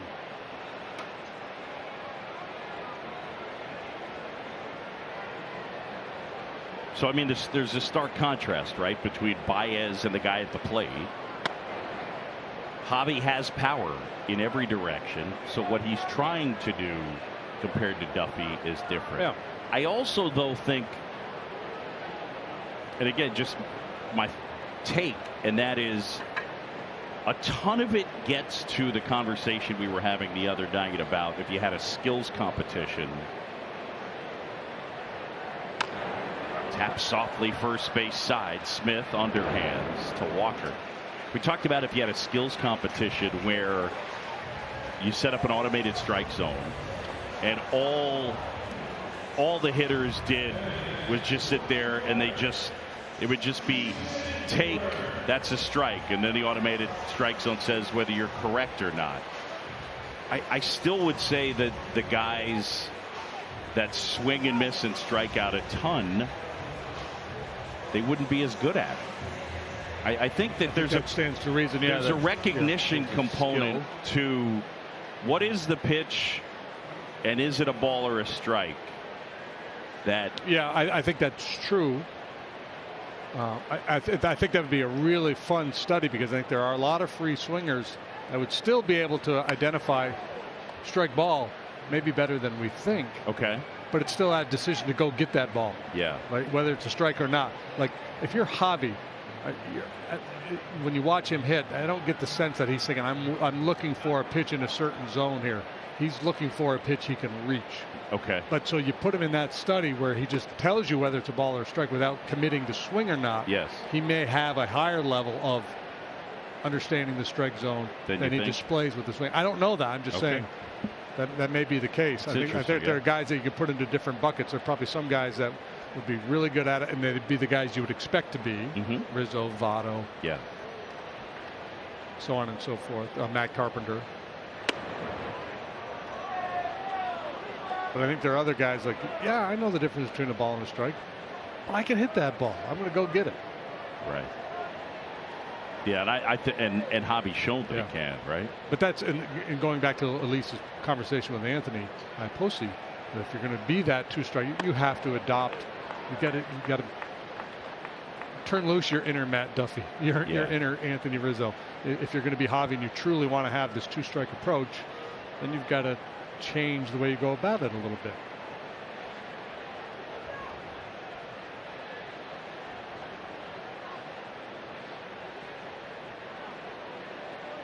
Infield in. And it's a 7-0 game. Cubs on top. And that one in the dirt. Riley Smith taking over for Zach Gallen. Jason was up here in a similar situation. Man on third, infield in. 6.20 ERA for Riley Smith. On the ground. And now going Baez, throw to first.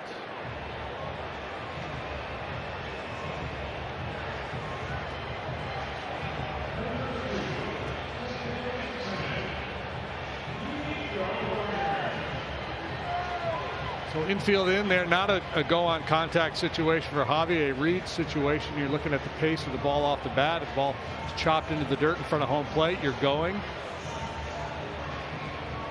A sharply hit ground ball right at somebody. Slam on the brakes. Tried to bluff his way down the line, trying to draw that throw home. But Homer Van Meter wouldn't bite.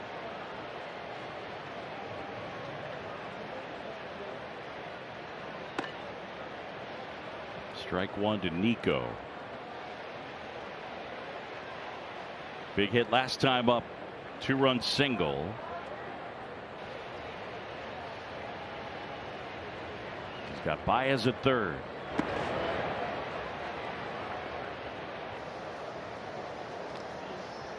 That was the one, right? That was the big hit. It turned a 4-0 game into a 6-0 game. It came after Jay Hay had struck out. So big 2-out, 2-run double.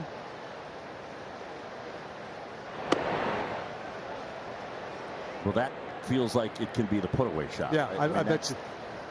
The advanced stats guys, right? There's the analytics. They talk about win probability added by event. I bet you that might be the biggest. Well, the Javi home run would be probably number one. No, I get you.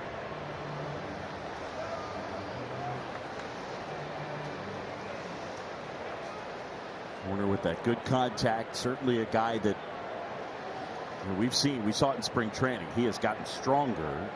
And he takes that right side of second approach right there. Pops it up left side. Escobar pulls it down, and they can't do anything with the leadoff double. End of 5, and it is all Cubs here at Wrigley. Back out there. So it'll be Peralta, then Smith, and Ahmed. The shift on against Peralta. And he goes the other way. The lefty Adam Morgan is up for the Cubs. So Peralta with his first hit of the day. All right, check out our game summary, and it is brought to you by Wintrust. And here's what's happened in this one. Davies 5 innings, and he shut him out on 6 hits. Chirinos with the solo homer. Baez with a big 3-run homer in the first. And Nico with a 2-run single. What's going on, everybody? How you guys doing out there? Greetings, yes, people of Earth. I see you guys.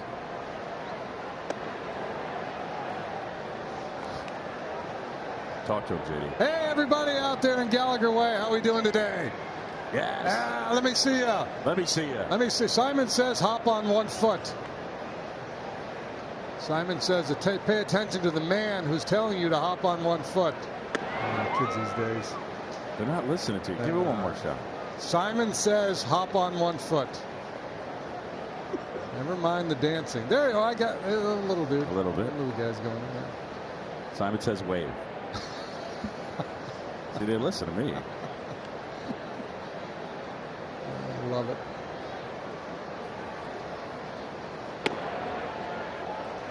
That's a strike to Pavin Smith. It's gotten more gray.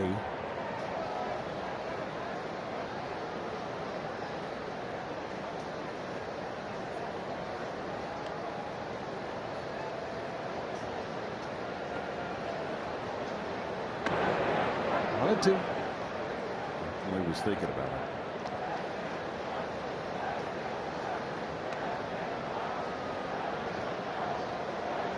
There's Mr. Morgan. Man at first and nobody out. Exactly. His little one hopper on the right side of the diamond right here.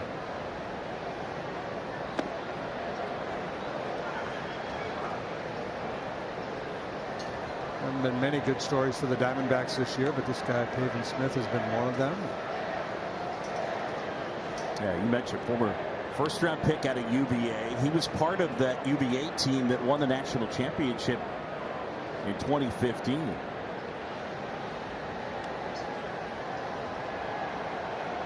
won the College World Series. Drilled to left center field. On the move is Bryant. That'll bang up against the wall. And stopping at third is Peralta. Pavin Smith with a double.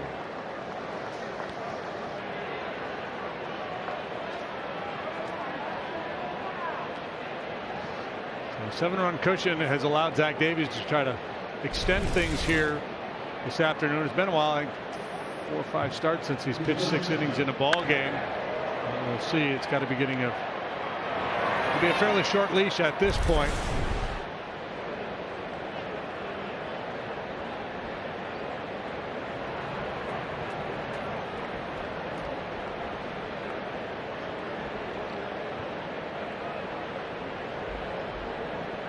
All right, so I just asked the guys in the truck to look something up, but I want you to guess at it. And I'll guess if you want me to, but otherwise I won't. Ready? Yeah. How many times as a team do you think the Cubs, how many times do you think they've thrown 100 or more pitches from a starter? Bryant charging in, makes the catch, throw to the plate, cut off. Well, the first answer is very few. I'm going to say between 0 and 7. Didn't need a more precise answer than that. No, that's fine. This is the 7th time. Is it really? Yeah. You're good, you. So it's within my window. You're in the window. David Ross takes the baseball from Zach Davies. Adam Morgan coming in, and this pitching change is brought to you by Lakeside Bank. Lakeside Bank, it's about time. Davies gets a nice hand back to the new pitcher after this. They were ready. There's always a lot of buzz in the ballpark. First game of a homestand. Adam Morgan is pitching for the 10th time, 6 innings total, and the ERA of 6 for the veteran left-hander. All of his big league work prior to this stint with the Cubs coming with the Philadelphia Phillies in fits and starts between 2015 and 2020. A lot of starts his first couple of years, and then since 17 it's all been out of the bullpen. Corners are in with Varsho on. Just to put a bow. Yeah. Put a bow on 100 pitches for the Cubs. Alzolay did it yesterday. No surprise that it's Hendricks as the leader, and then Davies today. It's his first time, and Jake's done it once. So that man a fist bump. That's 7.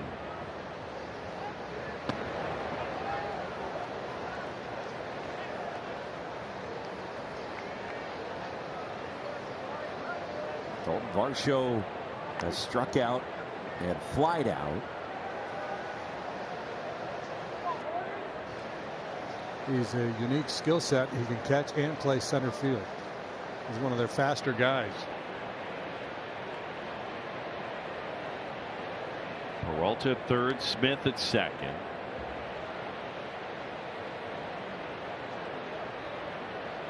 Whoop.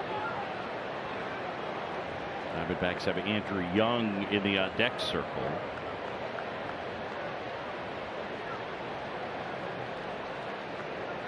There he is. I wasn't lying.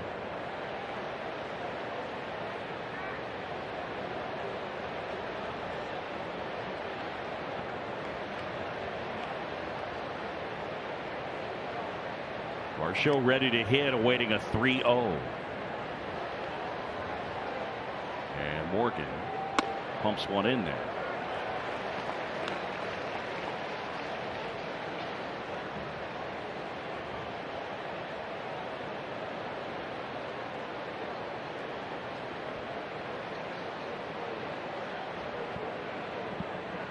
Cubs have 3 with the Diamondbacks, and then the Reds come to town Monday, Tuesday, Wednesday, Thursday.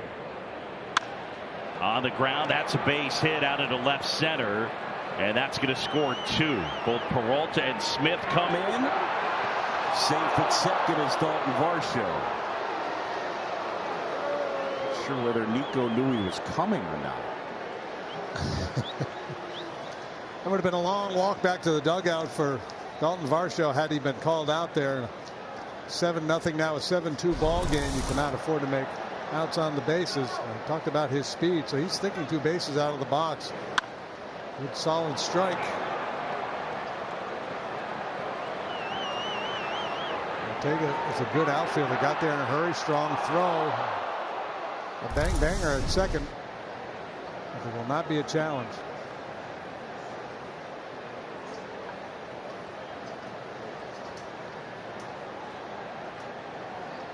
Well, Nico initially at the end of the play said, look at it. Here's the throw.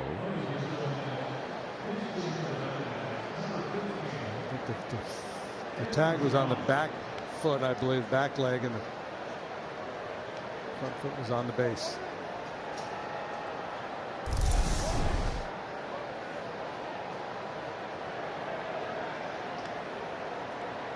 So Varsho knocks in a couple, and now it's Young.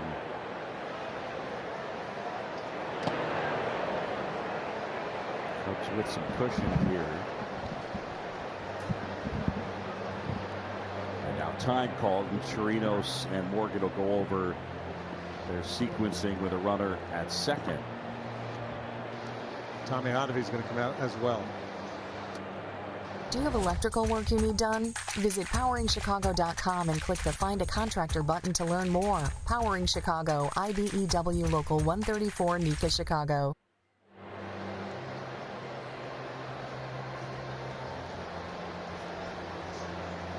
And it's raining again. Bill Welke saying, come on.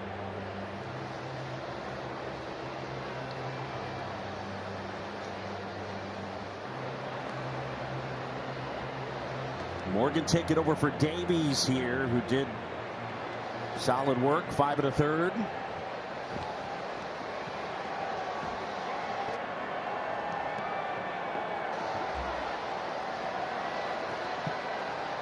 And now it's really coming down.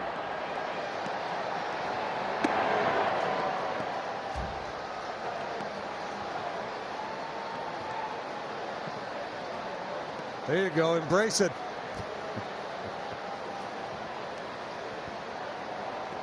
Getting soggier and soggier.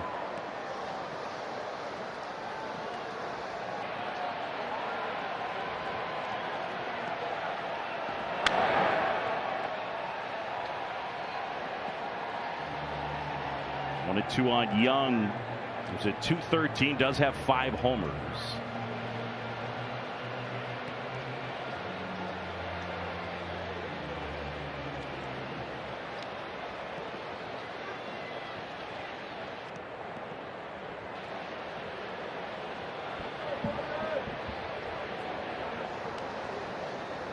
Got some power. 47 at bats, 5 home runs. Good job there, and Young is gone. We got him on the off-speed pitch with 2 down, back to the top of the order in Van Meter. Through the raindrops. Backdoor slider down below the knees.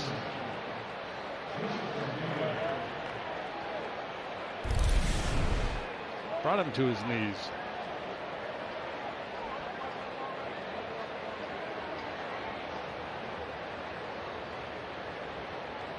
Van Meter in this one 0 for 3.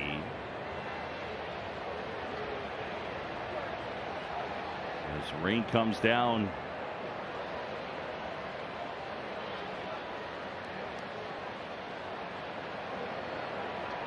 Diamondbacks have gotten on the board for the first time here today.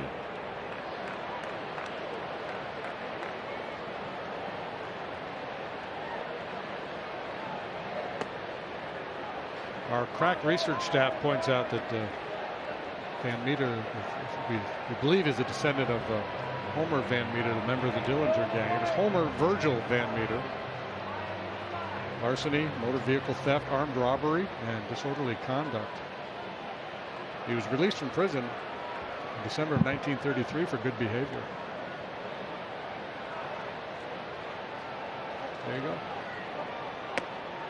Remember Joe Kelly, the reliever for the Dodgers, his bio used to read that he was a descendant of Machine Gun Kelly, but he just made it up. Ball players being ball players, yeah. Mark Loretta's bio at one point said he played the violin, and I asked him about it. He's nah, it's made it up. I like that. If you could make up anything in the Bouchambi bio, make it like semi-plausible that people might go, huh, I would never guess that. I used to be skinny. That's not on your bio. Some accomplishment. Speaks Russian. There you go. Sounds sophisticated, doesn't it? Yeah. I reserve the right to change it to French, though. Maybe that's a little more. Maybe with a beret speaks French. Yeah. Rocky Bridges, familiar with the name, is a longtime major league coach, minor league manager, was around the game for a long time, very witty guy. He said there's 3 things every guy says he can do better than the next: run a hotel, build a fire, and manage a ball club. Outside corner, and Van Meter, that's the second time that's happened today. Yeah. I mean, that's what I mean. I mean, Bill Welke's been pretty big here today. And Meter, he's up there trying to grind out at bats in a lopsided game. According to our little pitch cast right there, he's got the edge. What's your accomplishment? I would say bowling a 300 game. Okay. Or maybe a hole in one. Swing and a miss, struck him out. Makes a perfect souffle. I like that. Never falls.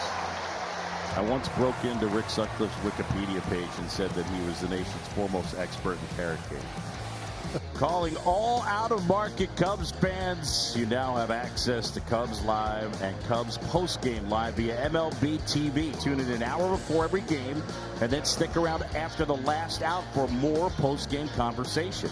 Blackout and other restrictions apply, so check it out, MLB.tv. I feel like Ferris and Cameron brought Dorothy to the ball game today. That is sort of, yes, agreed.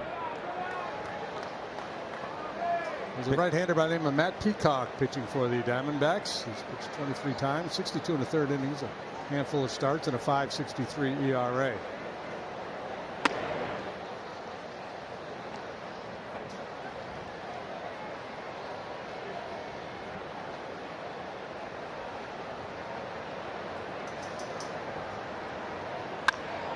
In the air, left field, deep, and he's gone yard again. Robinson Chirinos. 3rd hit, 2nd homer. What's that you say, Mr. Robinson? Boom! That's a fun day at the ball yard for Robinson Chirinos, spelling Contreras. There's that smile you talked about. Slide ball.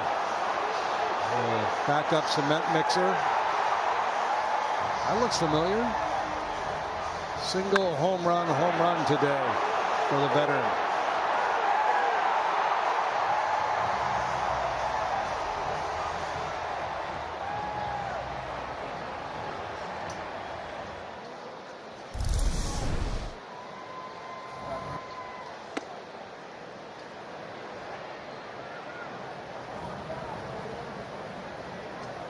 Go back to 2019 when he was with the Astros.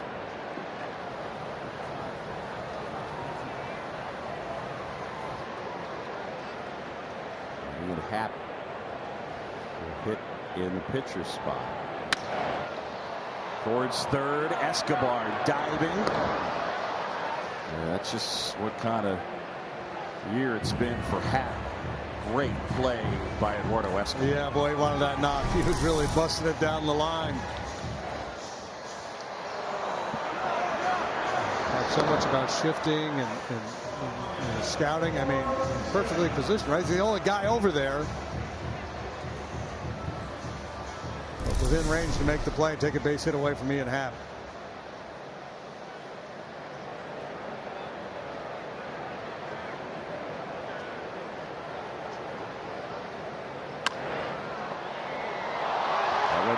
Down, Walker sliding and getting over his Peacock. Pretty good play.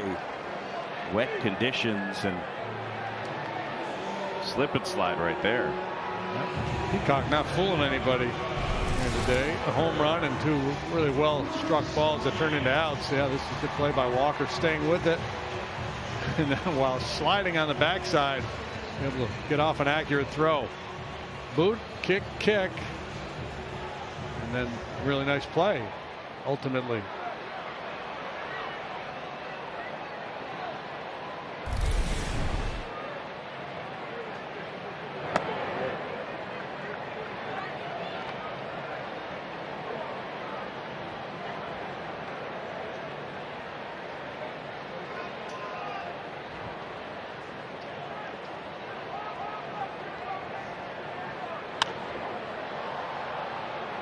Bryant gets a piece of that one. Looks like Keegan Thompson will be next.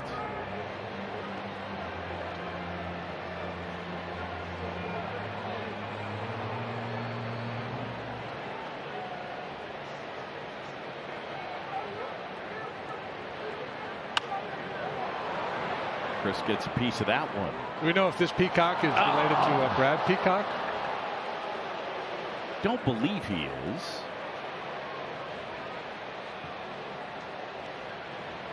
Cubs with 3 homers today. They had 2 in the previous 6.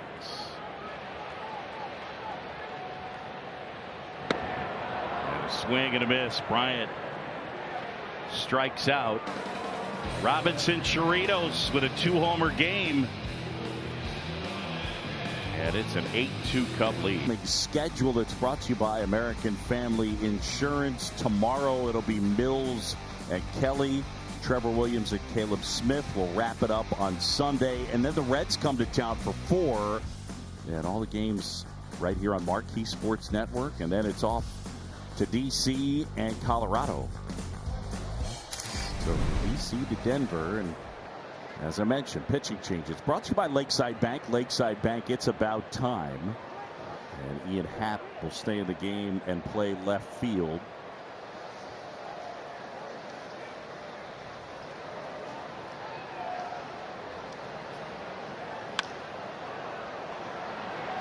Popped up, and Baez.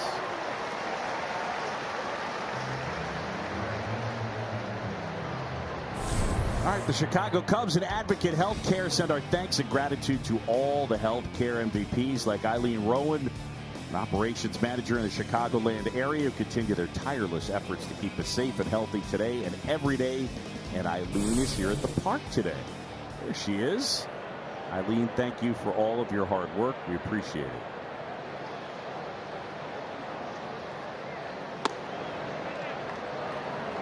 Just back to that defensive move. Obviously an opportunity with the double switch. You get the wet conditions. Chris Bryant's hamstring has been an issue, so you get him out and not 8-2 ball game. 8-2 game, not dealing with the sogginess.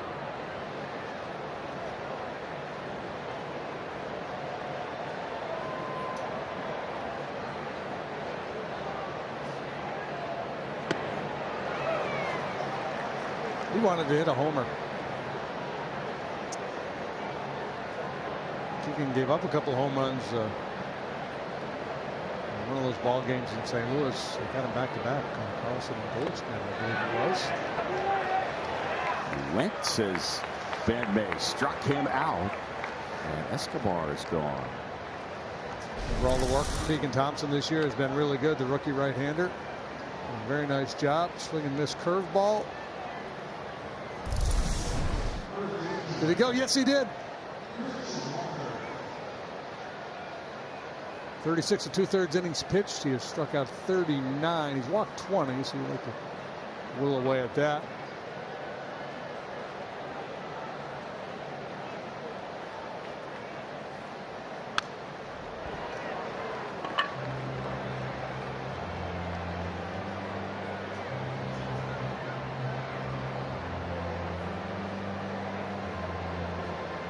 One on Walker. Christian Walker, who's got an infield single.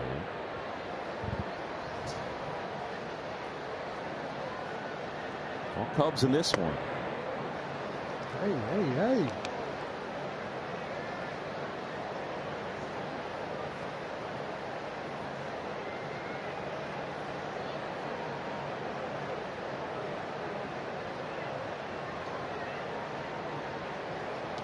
Swing and a miss. Nasty pitch right there. That's a power curveball right there.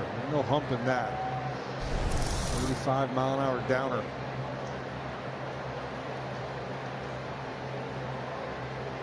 And it's one of those, you look at Baseball Savant, you know, it is a curveball, but it just, with his velocity and what he does, you just, 84 is not the range for your standard. Most curveballs are like 78. Yep. 80. Sometimes much slower. He had a swing and a miss, struck him out. And Keegan Thompson able to get him 1, 2, 3. All right, our 7th inning stretch is brought.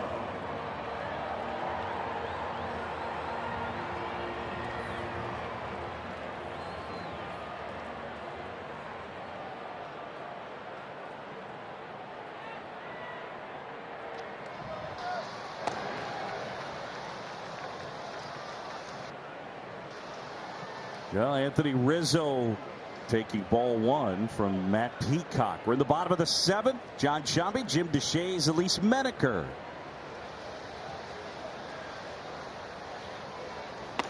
And the Cubs on top of the Diamondbacks. It is 8-2. I have to say, Kuhn knocked it out of the park. Yeah, he did. Wonderful rendition. Really, really impressive. When's the last time you did it? A couple years ago, I think. I don't know. It's been a while. There he is.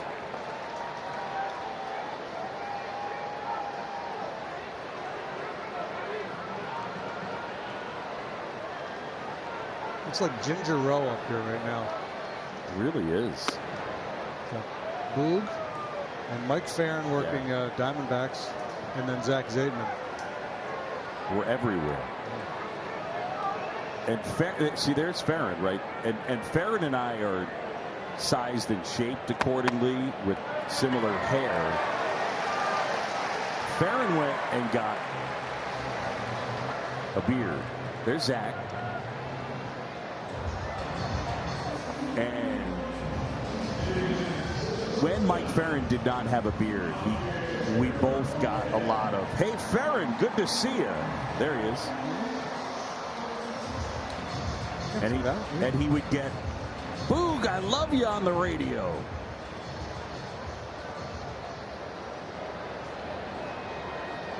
Here's Hobby now. Hobby, 3-run homer. He's reached on a fielder's choice and scored, and he has doubled.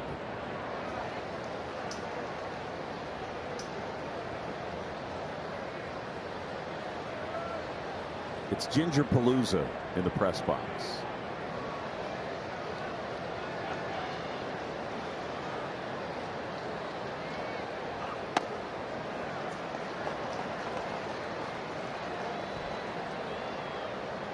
This is going to be a very interesting pitch here. Hobby's going to be ready to come out of his shoes.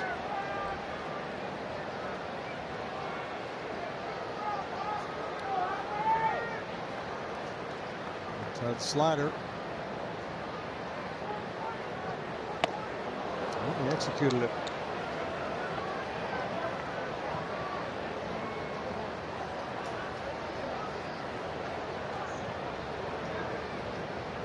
.2-0 just isn't 2-0 anymore, is it? No, especially with guys with pop.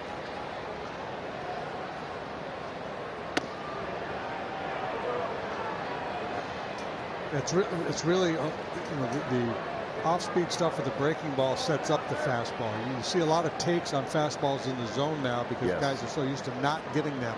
You see it with Javi a lot. Where you just don't expect it. On the ground to third, foul. Oh yes, leave your feet and make a play. Spectacular. Ben Mays, the third base umpire. He's kind of moving out of position, trying to avoid getting hit by the ball. Still making the call. Does a nice job of hanging in there, but there's the real play. There.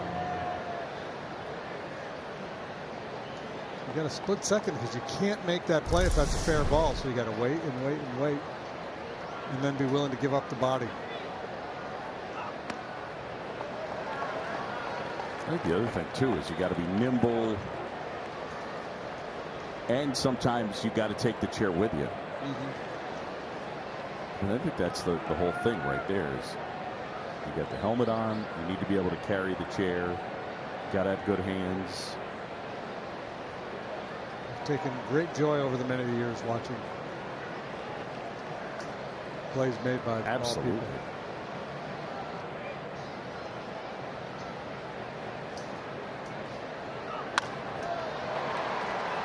Right side, Van Meter, Ahmed, and Walker. And it's a double play.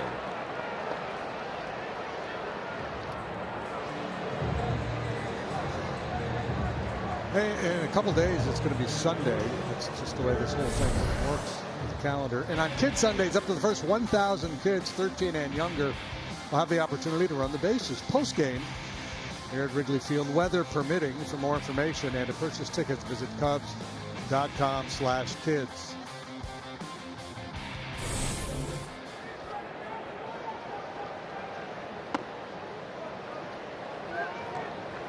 So tomorrow's Saturday? Yeah. Good to have Matt Duffy back.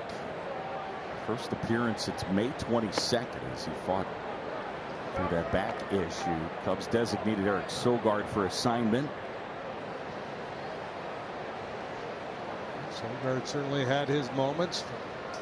Kind of felt like that was going to be the move when it was announced that Duffy would be activated in the last few days. Especially when they sent Alcantara to Iowa when they promoted Trevor McGill.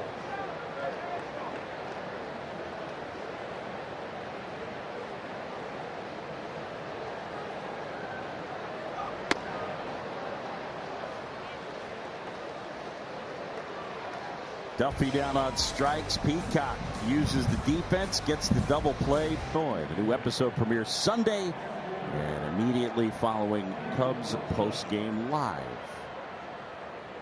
Chris Attell, Dan Hampton. Our game right here. We go to the 8th, and the Cubs lead at 8-2. Keegan Thompson continues on the hill. It's rained on and off today. Skies lightening up a little bit.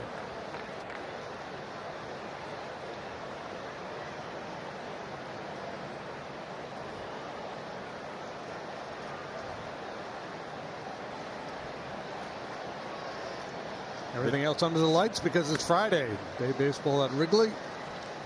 And if you missed it, really the most important note of the day.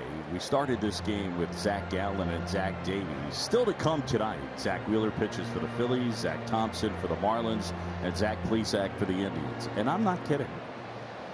So Zach Davies squarely in the conversation to be the Zach of the day. That's correct.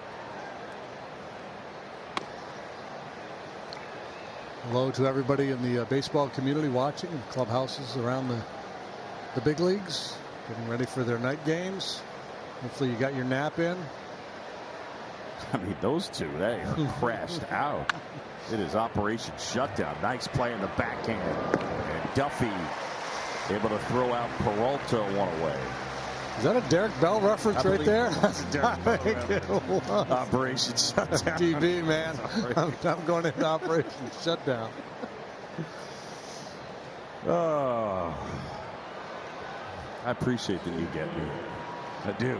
I was with Derek in Houston. He could hit, man. He's Absolutely, guy. He used to roll into the parking lot outside the ballpark in whatever he was driving, some luxury Bentley, Rolls Royce, whatever, and he'd get out and he'd have like just a huge bucket of Church's fried chicken. It was like a daily occurrence.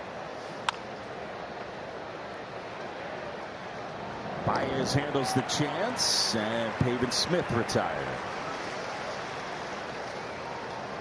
Being in a conversation around a batting cage one time, Gary Sheffield was there, Fred McGriff, a couple other, at least one other Tampa guy, and they were talking about Derek. Derek was in there. So this was the guy from the Tampa area. That he was in their minds, he was the guy that was like the supremely talented. I mean, that's pretty high praise from a couple of could be, would be, maybe should be Hall of Famers. I think your guys like Sheffield and Gooden. But Derek Bell could swing it, no question. Piniella. Lou. Sweet Lou. Lou was a tremendous high school basketball player. Is that right? Yeah, he could jump out of the gym. Tino Martinez. Multiple D1 scholarship offers for Lou. He had a little bit of a temper, too.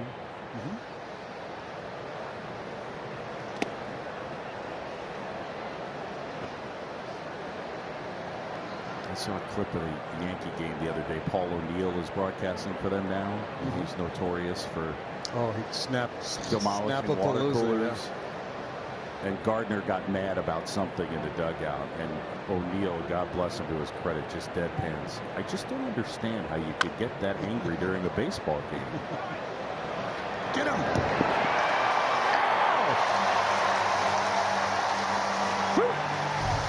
Nice play, Matt Duffy.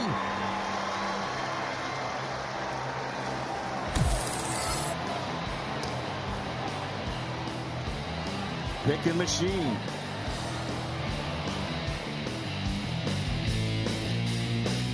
Cubs lead it 8-2. Welcome into the Budweiser broadcast booth. This Bud's for you. John Shambi, Jim DeShays. I don't know whether you caught this, but the Cleveland Indians have officially changed their name. I did catch that. And here's the tweet. Major League Baseball introducing the Cleveland Guardians. The name will go into effect after the 2021 season. Just one person's opinion. I hope you get a chance to see it because we were talking about it. There's the logo and what they're going to do. But the team put out a video that was voiced by Tom Hanks with the music done by the Black Keys that I thought was marvelous. Just talking about the city, the team, the name change. That was pretty cool. Yeah, I'll be sure to check it out.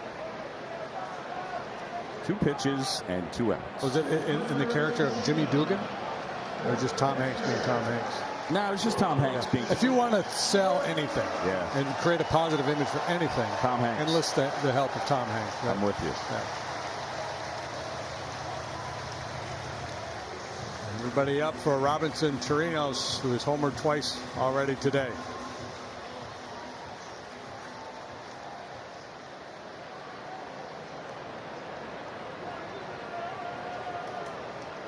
He's got a single and 2 homers. And a pitch. Oh, he went for it. Yeah, he did. And Peacock went right after him. Yeah, he did.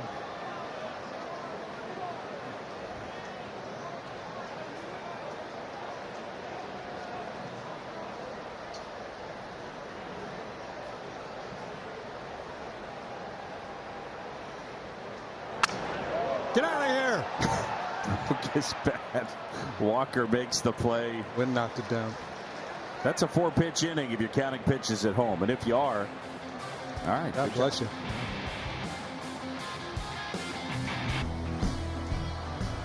Cubs 8, Diamondbacks 2, top of the 9th.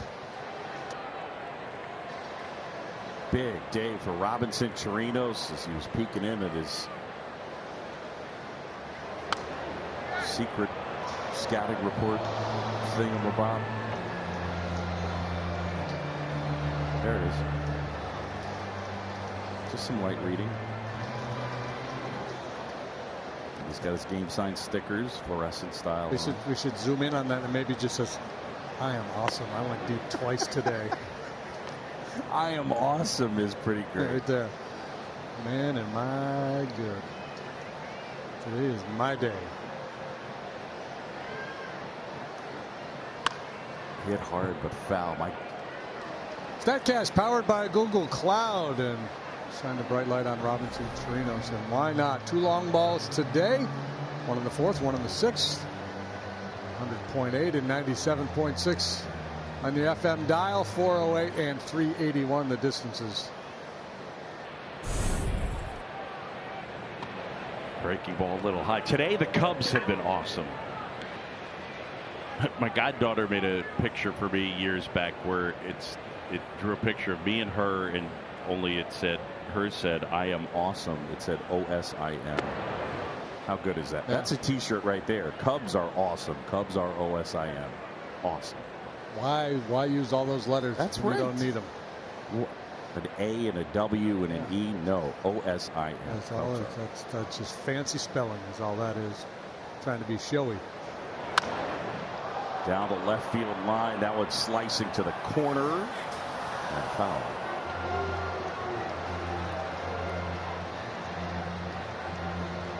So we're getting back to the Cleveland Guardians. I'm good. I've seen on Twitter a lot of people don't like it. A lot of people were promoting the Cleveland Spiders because of the franchise from way back in the early days. Weren't they terrible though as the Cleveland Spiders? I believe that was one of the, or at least a bit of stigma attached to it. Yeah, I get the whole Guardian thing. So like the Indians, they keep the DNs, you know. The Diamondbacks are having a horrible season, and you look at some of the worst seasons all time. Epic expansion, 62 Mets with 120 losses, the 03 Tigers. And the Spiders, the 1899 Spiders lost 134 games. That's a lot of games. Yeah. I'm surprised they even played that many back then. People were probably anxious to schedule the Spiders, though. That easy to beat. It is, by the way, Ethan Cooperson points out, that's a different franchise. The Spiders. That was a National League team. Varsho into the bleachers in left center. And the Diamondbacks get a run back. It is 8-3. That's one of those,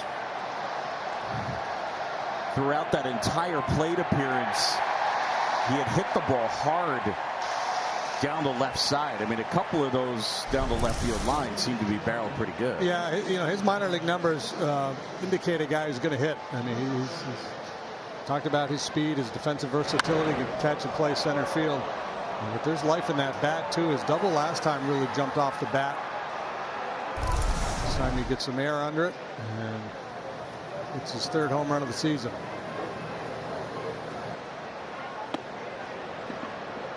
Josh Reddick, the veteran, will pinch hit.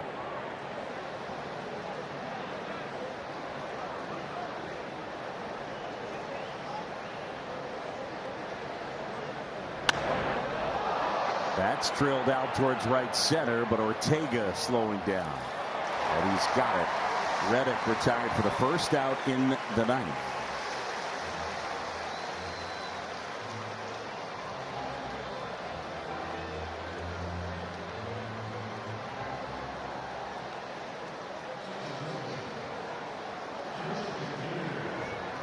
For Keegan Thompson, by the way, he's trying to collect a 3-inning save. Last one for the Cubs was 2019, and Alec Mills was against the Pirates.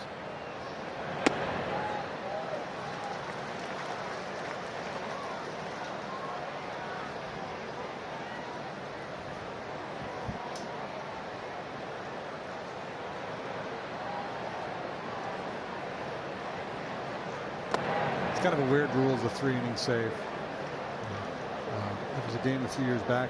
Texas beat Baltimore. Yeah. Or maybe the other way around. It was like 30-3, and somebody earned a save in that game just because he pitched the final 3 innings.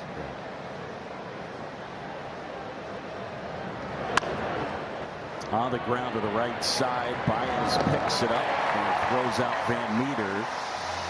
And the Diamondbacks down to their final out.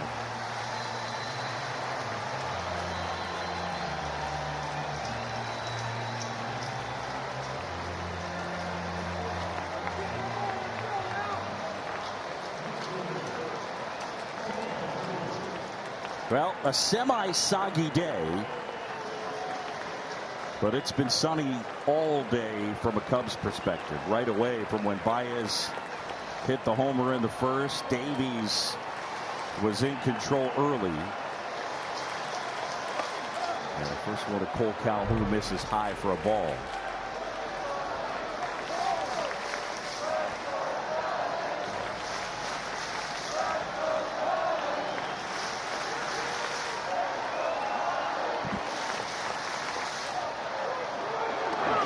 Thompson going 3 innings here today, getting that pitch count up. See a transition, perhaps, where he'll get some starts in the second half of the season. You'd have to figure, right? Yeah. I think that's the intent. Should see Justin Steele at some point get an opportunity to start at the big league level. Beat him with a fastball at 94.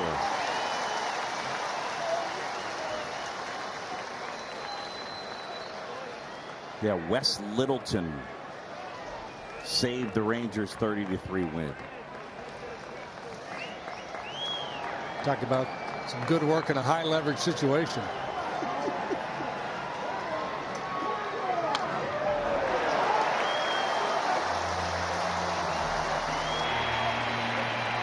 It was only 14-3 when he came in. Is that right? Okay. I don't know that off the top of my head. They're just telling me that in my ear. I am straight up Ron Burgundying that, only the audio version. I always like to finish the ball game. Want to be out there in the ninth.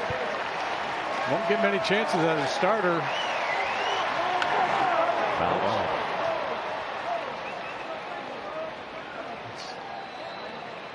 No way to end the day for Cole Calhoun. He struck out his first 2 times up. Mike Davies got him in the first with a high fastball. Thompson was trying to go up and exploit that up and in hole as well. That one fouled right off the top of the knee.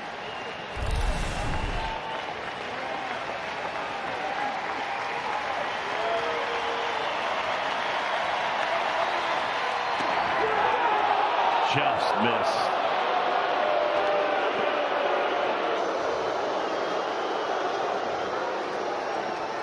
Fans wanted it. Now it's 3-2. Love the energy every day. It's just a singular event.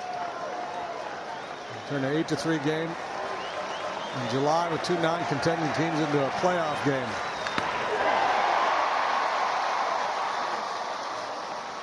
I think it's a great way to put it. It's a singular event and a singular space. It's just. I said it at one of the moments this season that stands out to me getting to do this job was the Cubs had lost 9 in a row. They're down 5-2 with the bases loaded, and they're on the field. And with a count 3-2, everybody stood up to urge Cole Stewart on. High, and he walked him.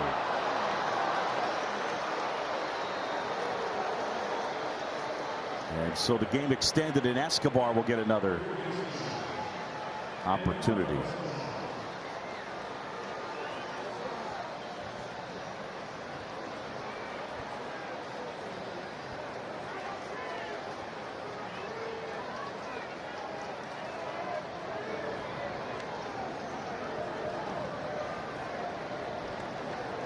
And the pitch. There's a breaking ball.